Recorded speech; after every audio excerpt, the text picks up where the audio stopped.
네, 주식시장 어제도 큰 폭으로 하락했습니다. 코스피가 2,400 초반 수준이고요. 원달러 환율은 다시 상승해서 1,340원대입니다. 빌라는 고사하고 전국의 아파트도 거래가 잘 안 되고 있습니다. 그렇다고 시장의 공포지수가 급등한 것도 아닙니다.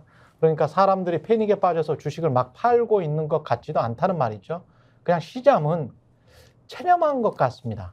아, 한국 경제의 피크 정점이 정말 지났나? 인구도 줄고 비전도 희망도 안 보이나? 그런 체념의 분위기가 읽힙니다. 그러니까 주가나 부동산 가격이 좀 떨어져도 이거 좀 더 떨어지면 내가 다 사서 돈을 왕창 벌어야지. 그럴 수 있을 거야. 라는 열망, 시장에 대한 열정, 이런 게 식어버린 느낌이죠. 왜? 세계 경제 상황, 국내 경제 구조적 모순, 물론 그런 요인들이 주요합니다. 그러나 대통령도 정부도 문제가 많죠. 뭘 아는 것처럼 이야기하지만 천천히 따져보면 엉뚱한 소리들이 많거든요. 대기업 아들, 딸들, 상위 10% 부자들, 초고가 아파트 소유주들에게만 먹히는 소리들은 반대로 일반 시민들에게는 속 터지는 주장들입니다. 계속 그런 소리만 들으니까 일반 시민들은 근로할 의욕도, 노동할 의욕도, 투자할 의욕도 잃고 있는 것 아닌가 싶습니다. 게다가 대통령 취임 초기부터 지금까지 대통령의 외교 정책, 대북 정책이 경제에 플러스가 된 게 거의 없죠. 사고만 크게 치고 다녔던 것 같습니다. 영업사원 1호가 마이너스 실적만 쌓으면 대부분의 기업, 국민들은 맥이 풀릴 수밖에 없는 것이죠. 검사 출신 아마추어 대통령이 계속 한국 경제를 말아먹을지도 모른다는 불안감이 있습니다. 걱정됩니다. 네, 안녕하십니까. 최경영의 정치본색 시작합니다.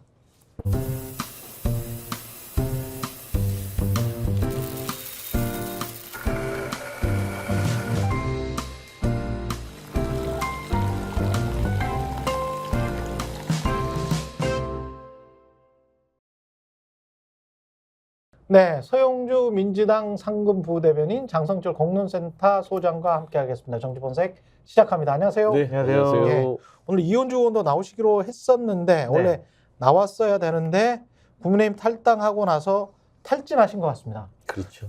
어제 큰 결심한 것 같아요. 예. 그래가지고 페북에다가 본인의 생각과 판단을 담담하게 적어놨던데 예. 제 생각과 거의 한 99% 싱크로율이 똑같아가지고 감명 깊게 읽었습니다. 이 부분 우리 사회는 운동권보다 검찰 세력의 기득권이 더 심각한데도 윤 정권과 국민의힘은 스스로 기득권을 청산하고 더 잘할 생각은 안 하고 여전히 운동권 청산만 외치고 있다. 거의 어떤 대부분이요. 대부분이. 대부분. 처음부터 끝까지. 네, 저도 마찬가지입니다. 예. 주식 투자 좀 하세요. 어제 하루만 네. 아주 상당한 금액의 마이너스를 기록해가지고 좌절스럽더라고요. 얼굴이 안 좋은 거예요. 그렇죠. 네. 와, 내 진짜 그저께 팔았어야 되는데 막 그 생각을 하고. 지분이 있으시죠? 집은 제 집은 아니고요. 와이프 네. 집이고 다행히 뭐 대출은 없는데요. 저는 진짜 집도 절도 없는 예. 그냥 거렁뱅입니다. 아니죠. 아니 뭐 부부 자유인이죠, 자유인. 일심동체인데. 아니 근데 예. 저는 제 거라고 생각을 안 하고 같은 공동 소유라고도 생각 안 하고 저는 제가 선물로 사줬기 때문에 야. 그러니까 일산에 있는 거 일산에 있는 야, 무슨 선물로 멋있다. 멋있는 남자네. 그러니까 일산에 이 있는 방송을 저희 와이프가 안 봐야 되겠는데. 조그만 집인데 네. 어쨌든 저는 그냥 선물로 줘가지고 서윤주 대변인은 네. 주식이나 부동산 좀 있어요? 주식은 뭐 조금 있는데 네. 안 본 지 오래됐고요. 아주 폭망해서요. 네. 이제 화가 나서 화가 나서. 이게 선거에 영향을 미칠 것 같아요. 네. 왜냐면 이 신규 관리가 안 되더라고요. 진정해야 되고. 진정하세요. 저는 집은 무주택입니다. 아직. 무주택. 예, 그래서 뭐 집에 대한 소유욕이 좀 적나 봐요. 아니 근데 미국은 주가가 그렇게 많이 올랐는데, 일본도 그랬잖아요. 그렇죠? 바이든 대통령에 대한 불만은 경제 잘못한다고 그렇게 또 욕을 해요. 네. 비판도 많이 하고. 근데 우리는 인플레이션은 미국보다 더 심해졌죠. 그러니까요. 네, 지금 주가 이 모양이죠. 네. 부동산은 아예 거래가 안 돼. 안 돼요. 그냥 불안한 게 이게 별로 떨어지지 않고 거래가 안 된다는 거는 사람들이 더 떨어져야 된다라는 거잖아요. 네. 네. 그러니까 이게 어느 정도로 영향을 미칠지 모르겠어요. 멈춰져 있는 것 같다는 느낌이 그쵸. 들어요. 이게 다 정지돼 있어요. 그럼 그건 죽은 거잖아요. 네. 그 상당히 그렇죠. 그러니까 우려스러워. 멈춰졌다는 건 뭐냐면 가장 큰 건 불확실성이거든요. 그렇죠. 그러니까 정부나 경제 정책 이런 것들이 물론 이제 무능 이런 걸 다 떠나서 좀 불확실성을 제거해주는 요인들을 제공해야 되는데 맞습니다. 예. 뭐 움직이는 것마다 이게 더 심각한데 민주당 탓입니다. 그런- 대통령께서 어제 이런 탓을 하니까 네. 사람들이 뭔 소리 하는 거야 네. 이런 거거든요. 대통령 시행령을 통해서라도 국민을 위한 개혁적인 법안 조치들을 취해야 되는데 의석수가 적어가지고 야당이 발목 잡아가지고 맨 그 소리만 제대로 하다가 된 2년을 갔어요. 정책을 집행 경제는 다 못하고 내팽겨지고 오늘 어떤 거를 그러면 시행을 해야 돼요? 민주당 탓입니다. 어쨌든 그러니까 이 얘기만 네. 주구장창 2년 동안 했는데 아니, 어제- 아무것도 안 한 거야. 어제는 대통령이 민주당 탓 이야기는 안 한 것 같긴 하셨어요. 한데. 네. 했어요? 하셨어요. 아, 늘 해요. 아, 하셨어요. 그래요? 어쨌든. 기승전 민주당. 깜짝이다 깜짝. 예. 대통령령을 통해서 바꿀 네. 수 있는 것들은 다 바꾸겠지만 예. 야당이 다수 의석 점해가지고 법안 제대로 통과도 안 시켜요. 아니 저는 솔직히 민주당이 다수석이라고 매일 이렇게 탓을 하는데 네. 만약에 국민의힘이 다수석이어가지고 네. 윤석열 대통령의 경제 정책을 뒷받침했다고 생각을 봐요. 음. 이거 완전히 망가지는 거예요. 저는 그렇게 생각해요. 반대로.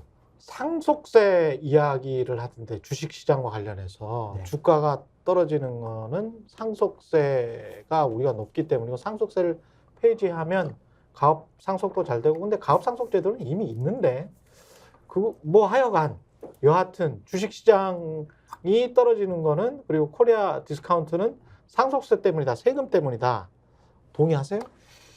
그러니까 그거를 두 음. 개를 연결시키는 것은 전 동의하지는 않지만 상속세나 증여세가 정말 이례적으로 너무 높아서 투자의 의욕이 좀 없어지고 좀 위축된다라는 부분에 대해서는 저는 물론 상속해 줄 것도 없고 상속 받을 것도 없지만 아니 한 10억 정도, 증여세가 10억 정도 상속을 해줘도 부인과 네. 아들, 딸 한 자녀가 2명이 있다면 네.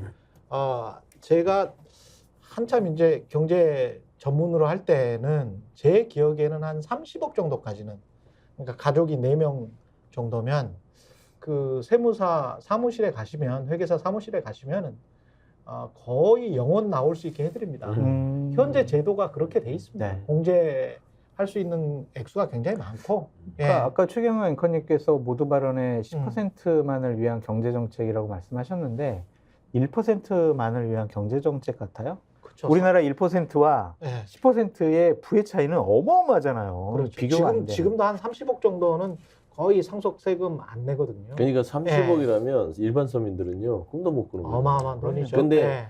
윤석열 대통령이나 이 정부는 그것만 보여요. 30억 정도는 뭐 그 윗사람들의 지금 상속세를 그렇죠. 뭐 없애겠다는 300억 거보다 뭐 예. 이제 3천억 막 이제 예를 들면 100억 단위로 가는 거죠. 예. 뭐 스케일이 클지 모르지만 근데 이제 저는 기본적으로 상속세나 증여세 부분도 어떤 주식 시장의 일부 요인은 될 수 있겠죠. 근데 코리아 디스카운트의 가장 큰 요인들은 우리는 대한민국은 유일한 분단 국가입니다. 저는 안보에서 찾아요.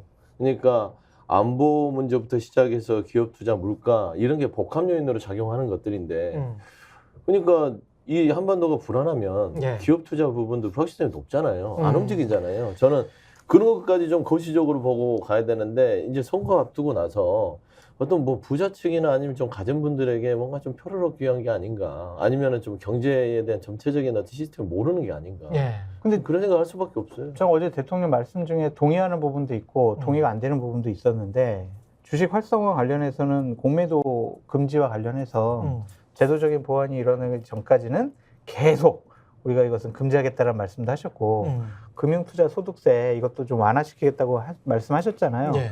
그러니까 이러한 제도적인 보완은 필요한 것 같아요. 왜냐하면은 공매도나 금융투자 소득세 같은 경우에는 외국인들에게는 무제한적으로 혜택을 주는 측면이 많거든요. 그런 제도적인 개편을 거의 2년 다 돼가는데 왜 아직도 안 하면서 이런 것들을 그냥 무조건 완화하고 금지시키려고 하는 것이냐.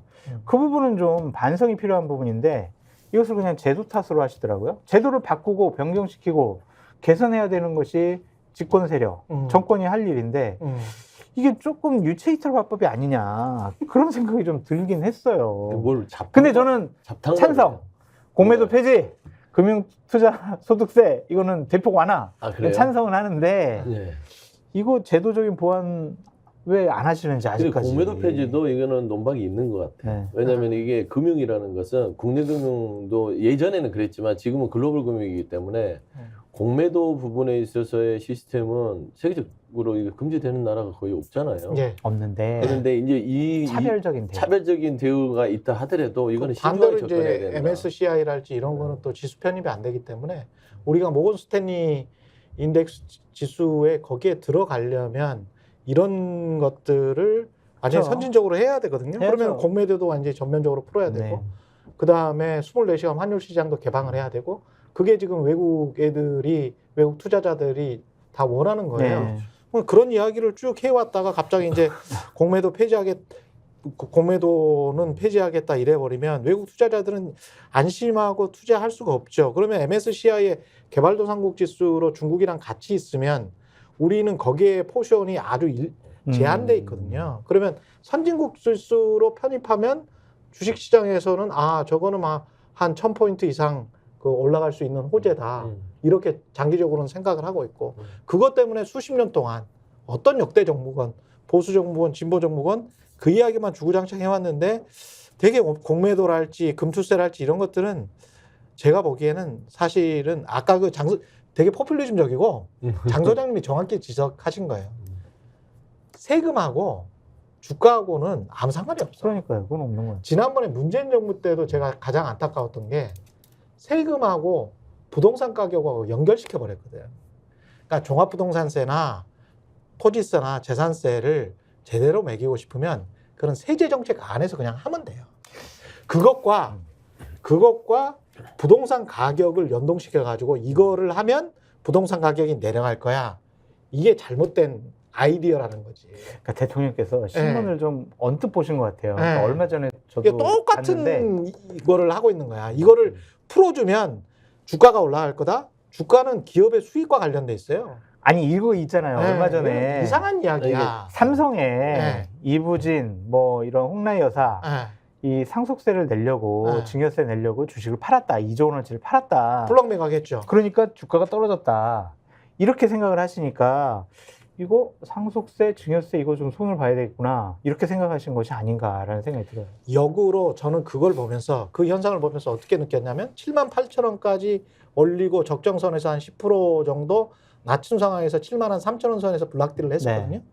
그것 자체가 오히려 상속세를 내기 위한 어떤 밑받침을 많이 한 게 아니야. 왜냐? 4분기 영업이익이 시장 기대치보다 낮았죠. 근데 그거를 알고 있는 사람은 누구일까요? 제가 이게 음모론을 말씀드리는 건 아니고 상식적으로 이재용 부회장은 몰랐을까? 삼성전자 4분기 순이익이 그 정도 시장 기대치보다 낮다는 걸. 근데 이제 1분기나 1분기부터 특히 좋아질 것이라고 하면서 쭉 그 뗄감을 뗐거든. 네. 중시시장에서. 그러면서 78,000원 거의 8만 원까지 가려고 했어. 그러면서 10만 전자 이야기가 나왔어요. 맞아요. 근데 그 블락딜이라는 거는 어떻게 하냐면 몇 개월 전부터 본인들끼리 큰 2조 원을 파는 거야. 2조 원어치를 파는 거기 때문에 어느 정도 이야기가 돼 있어야 돼요. 네. 그래서 주가 같은 경우도 그 전에 한 몇 개월치를 이렇게 보는 거거든. 세금처럼. 그러면 그 사는 사람 입장에서도 싼 가격에 사야 될 거 아니야. 그러면 이 파는 사람 입장에서는 비싼 가격에 팔아야 되고 어떻게든 적은 주식을 내놓고 상속세를 내야 되니까. 네. 그래서 오히려 그런 것들이 주가를 대주주나 경영진들이 좌지우지하면서 소액주주들을 잠깐 끌어당긴 것 아닌가 그런 의심을 살 수 있는 그런 행태거든요. 근데 저는 이제 네. 금투세 뭐 이런 걸 완화라든지 공매도 폐지 금지라든지 이런 것 관련해서 제도를 대통령께서 말씀하실 수가 있는데 이게 그냥 언뜻 아이디어 차원에서 던지는 것이 아닌가라는 좀 우려가 들어요. 그러니까 뭐냐면 그것도 문제야. 막 던져. 금융투자소득세 이거 뭐 고치려면 분명히 국회에서 법을 개정해야 되는 것이고 네. 기획재정부에서 어떤 계획을 갖고 접근해야 되는 거 아니에요. 기재부에서 얼마 전에 발표한 2024년 경제운영 계획에는 이게 없어요. 없고 그냥 대통령께서 말씀하신 거란 말이에요. 그러면은 기재부랑 뭐 면밀하게 이거를 검토하거나 논의하지 않았다라는 거 아니에요. 경제 정책을 이렇게 해도 되는 건가요? 이거 선거 앞두고 하는 거예요. 할 말이 없네. 그냥 선거 앞두고 이게 경제가 망가지든 말든 일단 그 올해 총선에서 좀 많은 표들을 좀 끌어와야겠다. 그러니까 대한민국 경제라는 것들은 기본적으로 하나하나 이거 펀더멘털을 쌓아야 되는 거 아닙니까? 불확실하게 쳐내면서. 그러니까 장기적으로 경제 정책을 짜는 이유는 그런 거거든요. 근데 경제 정책 이거 하나 탁 갖다 해서 경제가 확 좋아진다? 그러지 않아요. 옛날하고 다르잖아요. 그러니까. 대한민국 경제가. 네. 근데 지금 보면은 가장 우려스러운 거는 나라 곳간을 관리하는 분이 윤석열 대통령이라고 봐야겠죠. 예. 최수장이니까. 그러면은 곳간을 채우려면은 대부분 조세 정책의 기본은 뭐냐면 돈 있는 곳에 그렇죠. 세금 걷는 거예요. 그냥 돈 있는 곳에 세금 걷는다. 이게 기본 정책인데 돈 있는 곳에 세금을 안 걷고 험한 데에서 세금도 못 걷고 있죠. 지금 세수 부족이 60조가 되고 있습니다. 아니, 어떻게 나라 살림을? 아니 최근 한 달 동안 쏟아진 감세 및 민생 정책이라고 해가지고 오늘 동아일보에서 도표로 만들었거든요. 예. 이 정책 중에 20개 중에 11가지가 세수가 이제 감소되는 거예요. 그거에 대한 대책은 없다고 동아일보에서부터 다 지적을 퍼져요. 했어요. 지금 한국은행에서 한국은행으로부터 한 110조 정도 마이너스 통장 빌렸다는 그렇죠. 거잖아요. 아이고, 중국부터. 예, 그런 식으로 하면은 국민들한테 근데 그게 사실은 정통으로 하면 정부가 돈이 부족하면 국채를 발행하면 되거든요. 그렇죠. 근데 그건 또 욕먹으니까. 그거 하면 욕먹으니까. 그 저희 다 정치적인 판단하는 예. 거예요. 민주당에서는 우리나라가 뭐 저희가 의석수가 많아서 그렇습니다. 아니 기축통화가 될 거니까 걱정하지 말라고 네. 경제정책 대안 제시 안 하는 겁니까? 기축통화를 기축통화국으로 저희는 기축통화는 어포지트 파티입니다. 그래서 저희는 비판을 할 뿐이죠. 정책을 수립하는 건 윤석열 정부지요. 근데 저희가 뭐 경제 전문가도 아니고 정치 얘기하시죠. 정치 분석해야 돼. 아니 우리 근데 경제 얘기를 너무 많이 했고. 아, 네, 저 너무 속상했어요 어제. 진짜. 예. 아니 그 저출생 공약이 발표가 돼서 저는 경제 이야기를 쭉 안 할 수가 없는 게 네. 돈이 이렇게 부족한데 세금은 계속 깎아준다고 하고 큰일 났어. 그리고 이재명 한동훈 두 여야의 두 수장은 저출생 공약 발표를 했단 말이죠. 그러면 맞아요. 이 공약은 다 돈 드는 공약. 다 돈 드는 거죠. 그렇습니다. 국민의힘 입장에서는 어디에서 그러면 돈을 땡겨서 할 건지 그것도 참 궁금하고요. 그에 대한 답은 아직 못 내고 있습니다. 그렇죠. 그건 한동훈 비대위원장이 집행력이 있는 집권 여당의 비대위원장으로서 정책 개발을 잘 하라라고 정책에다 지시를 하셨으니까 지켜보시죠. 그러니까 그렇죠. 이 저출생 공약은 이건 너무나 오래된 우리 오래됐어. 숙제였어요. 예. 그래서 어느 정도 예산은 수반이 돼 있지요. 근데 이제 그 부가적으로 이 세수를 어떻게 더 부어야 되면 어디서 마련하지? 그러면 일단은 여기서 멈추는 거죠. 그렇죠. 그냥 공약이 되는 거예요. 예. 발표는 하고 빌공짜. 진행은 안 되죠. 예. 왜? 이거는 예산 수반 정책이기 때문에. 그러니까 통상적으로 보면은 우리 그 윤석열 정부를 보면 윤석열 정부 욕을 하는 게 아니라 현 정부를 보면 정책을 수반하는 데 있어서 이게 이 곳간 살림하고 이걸 매칭을 못 시키는 것 같아요. 지금 하는 거 보면 다 그래요. 이해가 안 되죠. 뭐. 그러니까 예를 들어서 예산 문제도 그러려면 야당하고 만나서 얘기를 하면 이거는 주고받고 하면서 예산을 나누거든요. 예. 그러니까 민주당도 정치적으로 이렇게 풀지를 못하니까 협조를 안 해줘요. 그러니까 모든 게 정지돼 있어요. 정치가 정지되니까 경제도 정지돼 있어요. 민생 정지되죠. 그다음에 지금 우리 얘기하는 여러 가지 답답한 어떤 이런 생각까지 정지되겠어요. 제 생각도 정지되겠어요. 생각하기가 싫어요. 파주는 용주. 그것만 생각하십시오. 딴 거 생각하지 마시고. 알겠습니다. 아니 근데 좀 이게 조금만 생각을 해보면 대안이 없는 말을 계속 하고 있는 것 같아서 좀 안타깝긴 합니다. 예. 근데 계속 예. 거기에 일관된 말씀이 뭐냐면 예. 민주당이 협조를 안 해줘서 다수 의석을 가진 민주당이 발목 잡아서 내가 제대로 국정 운영을 못하고 예. 있어요. 그러니까 이번 총선에서 다수당 우리 국민의힘이 아니 그러면 좀 협조를 바라시든지 네. 그것도 아니고 주구장창 뭐 매일 검찰 수사만 하고 민주당 탓하고 전 정권 탓하니 뭐 대화가 되고 협치가 되고 그래서 좀 안타까운 아무것도 부분이 못하죠. 있어요. 저는. 아니 그러면서 이제 말싸움만 하는데 한동훈 비대위원장도 그리고 이재명 대표가 이렇게 말을 했잖아요. 그러니까 하여간 찔렸다가 네. 그 습격을 받았다가 지금 아파서 돌아온 사람 아니에요. 네. 그러면 이제 법으로도 죽여보고 펜으로도 죽여보고 안 되니까 칼로 죽이려고 하지만 결코 죽지 않는다. 그러면 이게 이제 누가 나를 죽이려고 했는지 주체는 안 나왔어요. 그렇죠. 근데 이제 한동훈 위원장은 그 정도면 망상이다 이렇게 이제 대응을 했는데 이것도 왜 이런 식으로 말싸움을 걸 필요가 있을까요? 저는 이재명 당대표의 네. 복귀 일성이 부적절하다고 생각하는 부적절하다. 사람이거든요. 여기는 원한이 느껴져요. 원한이 느껴진다. 네, 죽지 않는다. 가로 네. 열고 생략된 것은 두고 보자. 네. 총선에서 우리가 이기면은 정말 가만히 있지 않겠어라는 어. 원한이 보여지거든요. 그러니까 이거는 당연한 반응이라고 생각하면서도 송인인가? 아니 야당 지도자로서 조금 더 큰 아젠다나 네. 일성을 하셨으면 좋지 않았을까. 본인과 관련된 얘기잖아요. 지금 이게. 네. 그러니까 처음 보름 동안 생명이 정말 위험스러운 상황에 처해 있어서 회복을 하시면서 일성 본인 얘기하지 마시고 국민 얘기를 하셨으면 얼마나 좋았을까라는 생각이 아니 들어요. 그 말도 맞는데 네. 아니 정치권에서 특히 상대 당의 비대위원장이 대표도 없는 상황에서 그 연민이나 이런 걸 해주면 안 되나? 아니 그래서 잠깐만. 그러니까, 제가 아니, 잠깐만. 그러니까 그래서 안타까운 부분이 뭐가 얘기하세요. 있냐면 한동훈 얘기하시라. 비대위원장이 네. 정말 그- 병문안을 갔으면 얼마나 좋았을까. 아니 그런 인간적으로 그냥 연민을 느끼고 아이고 안 됐습니다. 뭐 근데 이제 잘 회복하셔가지고 같이 좋은 정치 해보시죠. 이 정도로 그냥 하면 안 돼요? 아니 그러니까 왜 이렇게 삭막해? 삭막한 게 아니라 애시당초 이분들에게는 감성 공감 지수는 제로예요. 머릿속에 그냥 계산하고 셈법과 그다음에 어떤 대결 구도만 있다고 볼 수밖에 없어요. 날이 서 있는 거 아니에요? 날만 서 있고 왜 이래? 기본적인 인간적인 감성이 없어요. 그러니까. 예를 봐봐요. 이재명 대표 물론 뭐 발언이 부적절하다 하지만 이재명 대표 아니 우리가 입장을 바꿔놓고 당 대표를 떠나서 사람이 그런 일을 당하면 그렇지. 이런 얘기 할 수 있죠. 네. 왜냐? 검찰 법으로 죽여보고 검찰 장악해서 검찰로 2년 동안 계속 죽였잖아요. 지금도 재판받고 언론 장악해서 펜으로 죽이려고 계속 이재명 대표 죽인다. 이 두 개를 비판하면서 본인이 피습을 당해서 하지만 나는 죽지 않는다. 야당 대표 당신들이 아무리 이런 식으로 죽이려도 죽지 않는다. 정치적으로 이 정도 나를 세울 수 있는 거예요. 그러면 한동훈 비대위원장은 차라리 그냥 침묵하는 게 나아요. 침묵하든지. 침묵하든지 아니면은 뭐 그건 이해한다. 네. 하지만 이런 부분에 있어서는 뭐 오해 없으면 좋겠고 앞으로 여야 협치를 하겠다라고 빠져나가면 돼요. 좀 만나서 여러 가지 얘기를 하시면서 이런 오해를 풀겠다.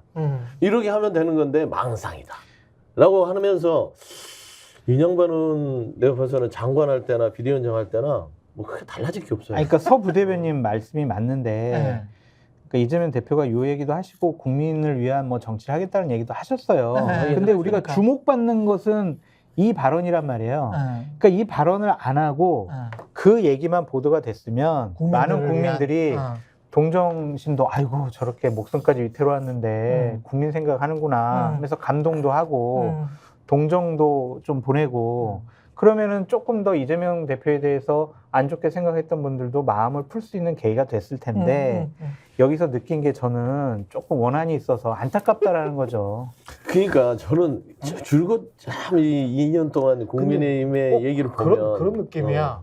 때려놓고 야, 감정은 없었어. 아니 뭐 그런 건데 원한 같지 마. 잘 봐요. 이게 뭐냐면 이상하게 민주당에는 성인군자가 되기를 요구해. 늘 도덕적이어야 되고 늘 이렇게 너그러워야 되는데 왜 너 너그럽지 않아? 돈봉투 받은 게 그러면 도덕적입니까? 아니야? 뭐 이렇게 얘기를 하는 거예요. 돈봉투 받은 거 잘못된 거 아닙니까? 그러니까 민주당은 엄격해야 돼요. 그래서 대한민국의 가장 엄격한 이 집단은 민주당이어야 되는데 조금이라도 벗어나면 당연히 왜 그랬어 이런 거야. 그리고 우리한테 왜 그래? 니들 이러니까 우리도 하는 거야. 이게 큰 축으로 왔던 거예요. 국민의힘은. 그러니까 권력을 갖고 있지 않는 야당의 강력한 국민들이, 무기는 도덕에 기반한 국민적인 지지예요. 성원이에요. 그 힘을 갖고 여당을 견제하는 건데 도덕적으로 너무 지금 민주당은 스스로 관대한 것이 아닌가라는 좀 생각이 들어서 그게 안타까운 거예요. 저는.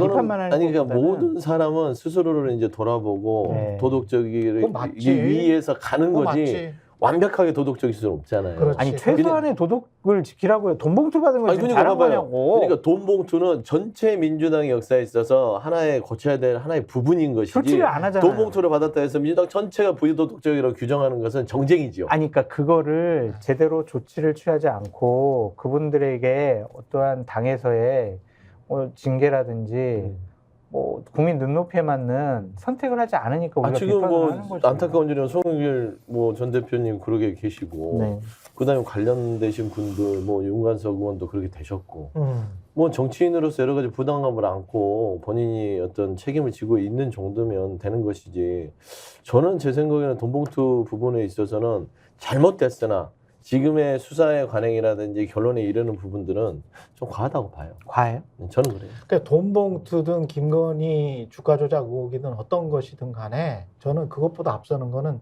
대통령이라고 보는데요. 네. 대통령이 최고 권력자니까. 그렇죠. 대통령이 근데 최고 권력자가 대통령 맞아요? 모르겠습니다. 그거는. 원래는 국민인데 아니 예. 다른 분이 예, 네. 다른 분, 예, 다른 최고 분. 권력자 그분 그 얘기하지 마세요. 이야기.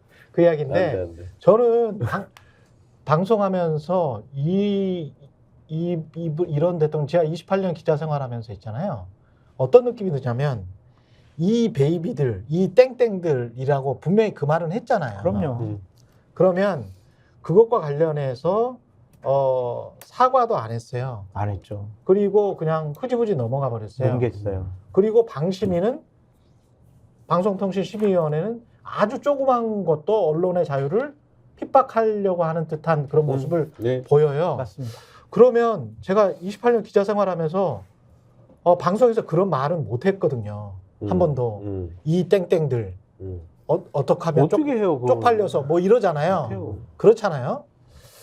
근데 거기에 관해서 만약에 이렇게 쑥 나왔다고 하더라도 바로 사과할 거 아닙니까? 아, 사과해야죠. 근데 최고 권력자가 그런 말을 하고 사과도 안 하고 그냥 넘긴 게 한 1년 지났어요. 그렇습니다. 그러면 일반 국민들이랄지 권력 주변에 있는 사람들이랄지 방송인들이랄지 언론인들은 어떤 생각을 하냐면 야, 저 정도 하면서 저렇게 뻔뻔하게 그냥 넘어가는데 나는 이만한 일 가지고 왜 심의를 받고 질책하고 그러네요. 질책하고 이렇게 되면 좀 억울한데 이건 그게 기준이 되는 거지. 사실. 공정하지 않은 거죠. 무엇이 기준이 되느냐 그걸 생각할 때 저는 대통령이 기준이 된다고 보거든요. 그렇다고. 이재명이 기준이 될 수는 없거든. 야당 대표인데. 옳은 말이에요.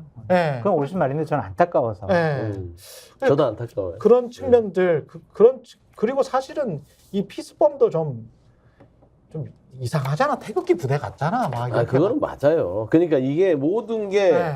이게 장악돼 있고 억눌려져 있어요. 대한민국의 모든 게 억눌려져 있다. 뭐 행정부, 뭐 사법부, 그 다음에 언론까지 억눌려져 있어요. 그렇죠. 예를 들면 이 XX 그거 있잖아요. 쪽팔려서 예. 법원 판결을 보면 바이든 날리면은 감정 불가예요. 그렇죠. 근데 감정 불가인데 이거를 정정 보도를 하는 거 정정보도가. 말이 안 되는 거예요. 이게 명확하게 가려져야 정정 보도가 네. 되는 거고. 두 번째, 제가 논평 한번 썼는데 이 XX는 감정이 됐어요. 컴퓨터 됐지. XX라고 한 게 맞아. 예. 그리고 욕을 했어요. 네. 배현진은 안 했다고 그게 그러죠. 안 했다고 했잖아. 근데 대통령도 그거에 대해서 인정하지 않았어요. XX 그러니까. 없었다. 비속어 안 했다. 배현진 안 했다 그랬어요. 안 했다 했어요. 그러면 보세요. 최수환 대통령이 본인 말에 대해서 감정이 된 사실, 이 XX에 대해서 사과해야죠. 사과해야지. 그리고 가장 문제는 뭐냐면 언론들이 침묵해요. 이렇게 억눌려져 있다는 겁니다. 전 진짜 이런 게 납득이 안 간다니까. 이게 김건희 주가 조작 의혹 사건 같은 경우도 그 정도면 정황이 너무 뚜렷한 난리 거야. 나죠. 김경률 비대위원은 이거는 뭐 제가 사실은 옛날부터 잘 알지 않으세요? 잘 알지. 옛날부터 친구였고 옛날에는 술도 많이 마시고 그랬죠. 네. 근데 그분도 그러니까 이른바 조국 사태 이후로 객관적이지 않게 돼버렸어. 그래서 이 사건 같은 경우는 그냥 시민보 기자랄지 뉴스타파의 보도를 꼭 쭉 보시고 네. 검찰 수사 기록을 쭉 보시면 그냥 너무 자명합니다. 제가 보기엔.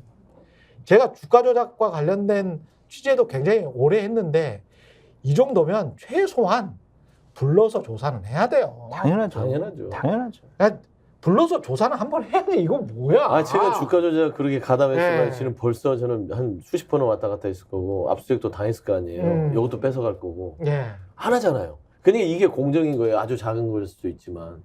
일반인은 똑같은 주가 조작 사건에 대한 수사 방식과 왜 대통령 배우자의 김건희의 이 수사 방식은 달라야 되느냐. 예. 이게 불만인 거거든요. 그러니까 저 솔직히 창피합니다. 이거는 말이 안 돼. 네. 아무리 생각하려도. 그리고 주가 조작은 만약에 진짜로 했다면 그건 자본시장 교란형이에요. 아, 그럼요. 그것 때문에 주가가 더 떨어지는 거예요. 후진국들 왜 주가 떨어지냐? PER 낮냐?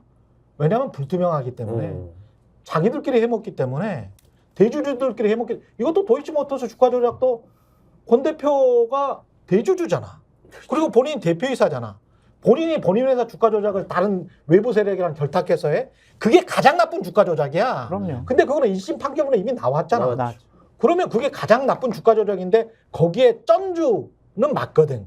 전주라고 규정하는 건 맞거든. 그러면 전주라는 김건희 씨가 아무런 조사도 안 받아. 그리고 대통령 거부권 행사해버려.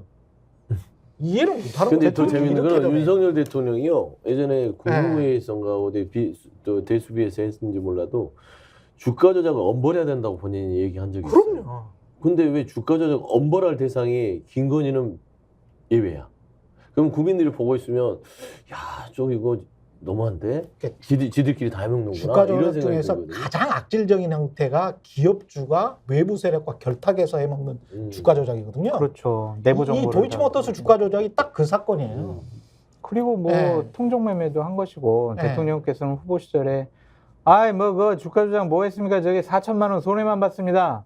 근데 하지만 여러 가지 판결문이나 맞아요. 검찰 수사 보면 22억 정도 그렇죠. 이익을 봤다라고 하잖아요. 그러니까 저는 이런 생각이 드는 게 윤석열 대통령 검사 출신이에요. 수사를 해봤을 거 아니에요. 최소한 뭐 실력은 어떨지 모르지만 기본 개념이 있다면 주가 조작이라는 것들은 손해를 보고 이득 본 게 그 주가 조작의 어떤 그런 처벌 대상이 아니에요. 예. 주가 조작에 가담했다는 여부 자체로 처벌하는 것 아닙니까?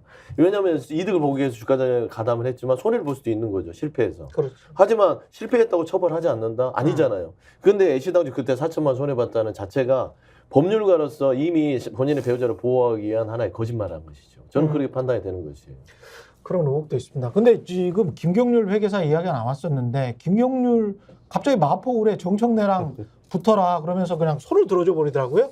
한동훈 위원장이. 저 어제 김경률 예. 회계사를 잠깐 만났었어요. 네. 근데 그 전에 제가 김경률 회계사가 최고위원 비대위원 회의 때 주가 조작과 관련해서 상당히 옹호하길래 또 김건희 리스크 뭐 얘기하고 그 다음에는 또 얘기를 안 하고 막 그러길래 좀 방송 나와서 비판을 했더니 저는 저보고 되게 좀 차갑게 대할 줄 알았더니 되게 반갑게 막 손잡으면서 원래 그런 스타일입니다. 그 순간적으로 네. 막 여러 가지 얘기를 하시더라고요. 그래서 친화력은 있구나. 정치인의 기본 자질은 되어 있구나라는 좀 생각이 들었는데 그저께 6시에 한동훈 비대위원장이 본인한테 전화해가지고 여기 마포를 나가는 게 어떠냐 이렇게 먼저 얘기를 했다는 거예요. 정청래인데 네. 이게 될까? 어쨌든 일단 그리고 586 운동권 척결을 위해서 본인이 분기탱천해서 그 프레임으로 나가는 건데 네. 근데 본인도 586 운동권 아닌가? 뭐 거기에 속한다고 봐야죠. 네. 근데 자기는 그렇게 막말하지도 않고 네. 그냥 진영 논리에 빠져 있는 사람이 아니다. 그건 막말은 하지 않아도 아무 말이나 하잖아요. 아니 진영 논리에 지금 빠져 있는 것 같은 게 김건희 여사 주가 조작 같은 게 그거를 방어해줬다. 아니 그래도 김경률 비대위원이 네. 디올백 받은 거는 사줘야 된다고 또 이렇게 좀 얘기하잖아요. 그 부분은 좀 인정해 주세요. 근데 제가 봐서는 이게 네. 그냥 네. 희생양으로 그냥 희생양? 바치는 거죠. 좀 그러니까 한동훈 비대위원장은 거기에서 이기기 위한 공산이 아니라 쉽지는 그냥 않아. 던져놓고 나서 아쉽죠. 계속해서 김경률과 정청래의 각을 세워서 뭔가 다른 어떤 선거 전반에 대한 땔감으로 쓰려고 하는 것 같아요. 땔감이에요, 땔감. 땔감. 말하자면 뭐 586 운동권 척결이라든지 이런 부분들을 감안하고 이렇게 보낸 건 같은데 네.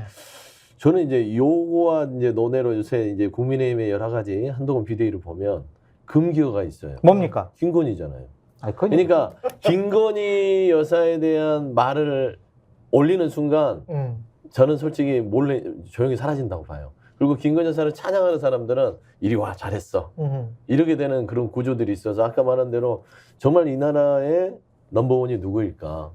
라는 좀 생각을 그래도 개인적으로 하게 됩니다. 김경률 비대위원이 그래도 디올백 이것은 정말 잘못됐다. 국민 앞에 사죄해야 된다. 지금이라도. 그렇게 얘기를 하는 것을 그래서 보면 혼났을 거예요. 아마. 약간 좀 이렇게 물꼬가 트인 것이 아니에요. 아마 이제 그건 아마 저는 역할극이었던 것 같고 그래도 뭐 비대위에서 이런 뭐 쓴소리 한 사람이 있다. 역할극. 하지만 네. 결국에는 김건희 여사의 주가 조작을 비호하잖아요. 이게 결국에는 속내는 그런 거예요. 본인도 회계사 출신이고 거기에 대해서 모르는 바가 아닐 텐데 합리적 사고를 못 한다는 건 이미 본인의 지식인으로서의 양심을 버렸다. 좀 강하게 비판하고 싶은 거죠. 이해가 안 지난번에 그리고 사실은 김경률 회계사 같은 경우에 조국 사모펀드와 관련해서 그게 이제 맞아요. 그 뭡니까 가로등 사업이랄지 뭐 이런 네. 여러 가지 국가 사업이랑 관련이 있는 것처럼 다 자료를 내놓고 뭐 그랬지만 결국은 법원에서 그거는 아니다라고 판명이 났잖아요.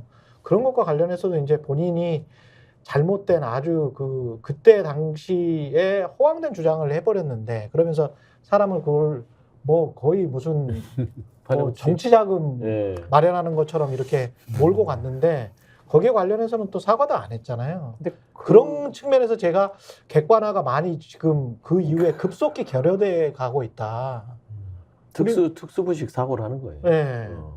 꼭 본인 끝을 딱 정해놓고 본인이 너는 판단을 나빠야 굉장히 돼. 잘못했거든. 그것도 저는 사모펀드에 관해서 제가 그 조국 그때 당시 법무부 장관을 제가 비판을 안 했으면 이런 것과 관련해서 제가 뭐 좀 쪽팔리지. 네. 하지만 저는 적당한 비판. 사모펀드를 가입한 거는 그 자체가 민정수석으로서 좀 부적절하다. 나 같으면 안 했다라고 오프닝으로 말했어요. KBS에서 제일 빨리 비판을 했을 거예요, 제가. 저도 당시에 개인적으로 네. 같은 생각이었어요. 네. 그런 처신은 부적절하다. 그 처신 자체는 부적절하다. 근데 그 나중에 막 이렇게 언론에서 조선일보나 뭐 김경률에게서나 이렇게 했던 팩트들에 관해서는 그게 팩트가 아니었고 그랬으면 좀 사과를 해야지. 사과도 안 하잖아요. 네. 그러니까 조국과 관련해서는 할 말이 많은데 오늘은 네. 주제가 예, 아니라서 오늘 다른 주제로 가시죠. 이게 네. 이재명 그 의원 지역구에는 또 원희룡 네. 의원을 공천한다는 건 이것도 가능한가요? 그 아니, 원희룡이 이길 수 있어요? 이게 어렵죠. 이것도 아까 말한 대로 희생양 아니야? 이렇게 되면? 재물이죠. 희생양이다. 근데 김경률 회계사나 원희룡 전 장관은 네. 본인이 다 그래요. 내가 나가지고 그냥 돌덩이 치우겠습니다. 그냥 뭐 제가 술 한 잔 술이 식기 전에 와가지고 승리의 기쁨을 여러분께 드리겠습니다라고 본인들의 강력한 의지도 얘기를 하고 있잖아요. 김경률은 그렇다 쳐. 원희룡은 대선 후보잖아. 본인 네. 생각이 좀 확실히 이겨야 뭔가 대통령 후보로 나설 수 있을 거 근데 아니야. 아름답게 아깝게 좀 야당 당대표에 대해 도전해서 졌어? 그래도 좀 의미 있는 패배가 아니냐 그럼요. 라는 생각을 하는 것 이게 같은데 원희룡 전 장관은 손해볼 건 없어요. 손해볼 게 아니, 없어. 손해보죠. 아니 손해볼 거 정치적으로 왜요? 길게 봤을 때 본인은 원희룡 전 장관은 대권을 꿈꾸잖아요. 그러니까. 본인이. 그러니까 결국에는 본인이 제주지사도 했어, 뭐 배치도 달아봤어요. 그 다음에 장관도 해봤어요. 그 다음에 김건희 여사 비호하느라고 또 사랑도 듬뿍 받아놨잖아요. 마일리지가 많아. 거기에다 그 마일리지가요 이재명 쓸 수가 없어요. 야당 대표에 도전을 해서 이기면은 아주 운이 좋은 것이고 그럴 리는 없지만 그래도 아주 박빙으로 지면 이긴 거나 다름없다. 아예 참패만 아니면 본인은 손해볼 게 없다는 거예요. 근데 지난번에 이천경에서 이재명 대표하고 총선 재보궐 경과가 그렇게 크지는 않았어요. 한 10% 정도면은 한 20% 정도는 났어야 됐음에도 불구하고 그 정도 났다는 말입니다. 그러면 이제 원희룡 장관 여러 가지 이제 셈법을 하고 여기서 내가 박빙으로 지고 나는 이 희생한 이 보수의 희생양으로서 나의 지분을 챙길 수 있다. 그러니까 본인의 생각은 그럴 거예요. 많아요. 그게 외부에서 이제 장소에 보기에는 없어 할지 모르지만 본인 생각에는 너무 많다. 이 정도면 나는 다음 차기 대권 후보에 반열에 오를 수 있겠구나. 이런 거라고 나는 보는 거거든요. 근데 저는 그 계산이기 때문에 손해볼 장사는 아니다. 소영주 부대변님도 보좌관 생활을 좀 오래 하셨잖아요. 네. 배지를 못 단 정치인이 네. 과연 의미 있는 정치 활동을 할 수가 있어요. 그러니까 쉽지는 않은데. 그러니까 예를 들면 옛날 노무현 남았는데 노무현 비교를 많이 하던데 네. 그 노무현 대통령이야 처음에 배지 달고 청문회 스타로서 와 대통령감이 나타났네 라는 인정을 받았었고 지역주의 타파를 위해서 부산에 가서도 출마하고 몇 번이나 종로에 가서도 네. 막 출마하고 막 그러셨잖아요. 그거랑 원희룡 장관과는 같은 선상에서 놓고 비교하기는 어려울 것 같아요. 왜냐하면 또 국민의힘 같은 경우에 한동훈 그렇지. 뭐 보수파 지역에서는 또 이준석, 뭐 유승민, 있지. 홍준표 이런 대권주자들이 있거든요. 네. 근데 배지 없이 그 4년 동안을 견딘다? 저는 불가능한 것 같아요. 그러니까 이제 현실적으로는 그럴 수 있는데 원희룡 장관 입장에서는 배지 한번 더 다는 게 본인한테 큰 의미가 없을까라고 판단한 거겠죠.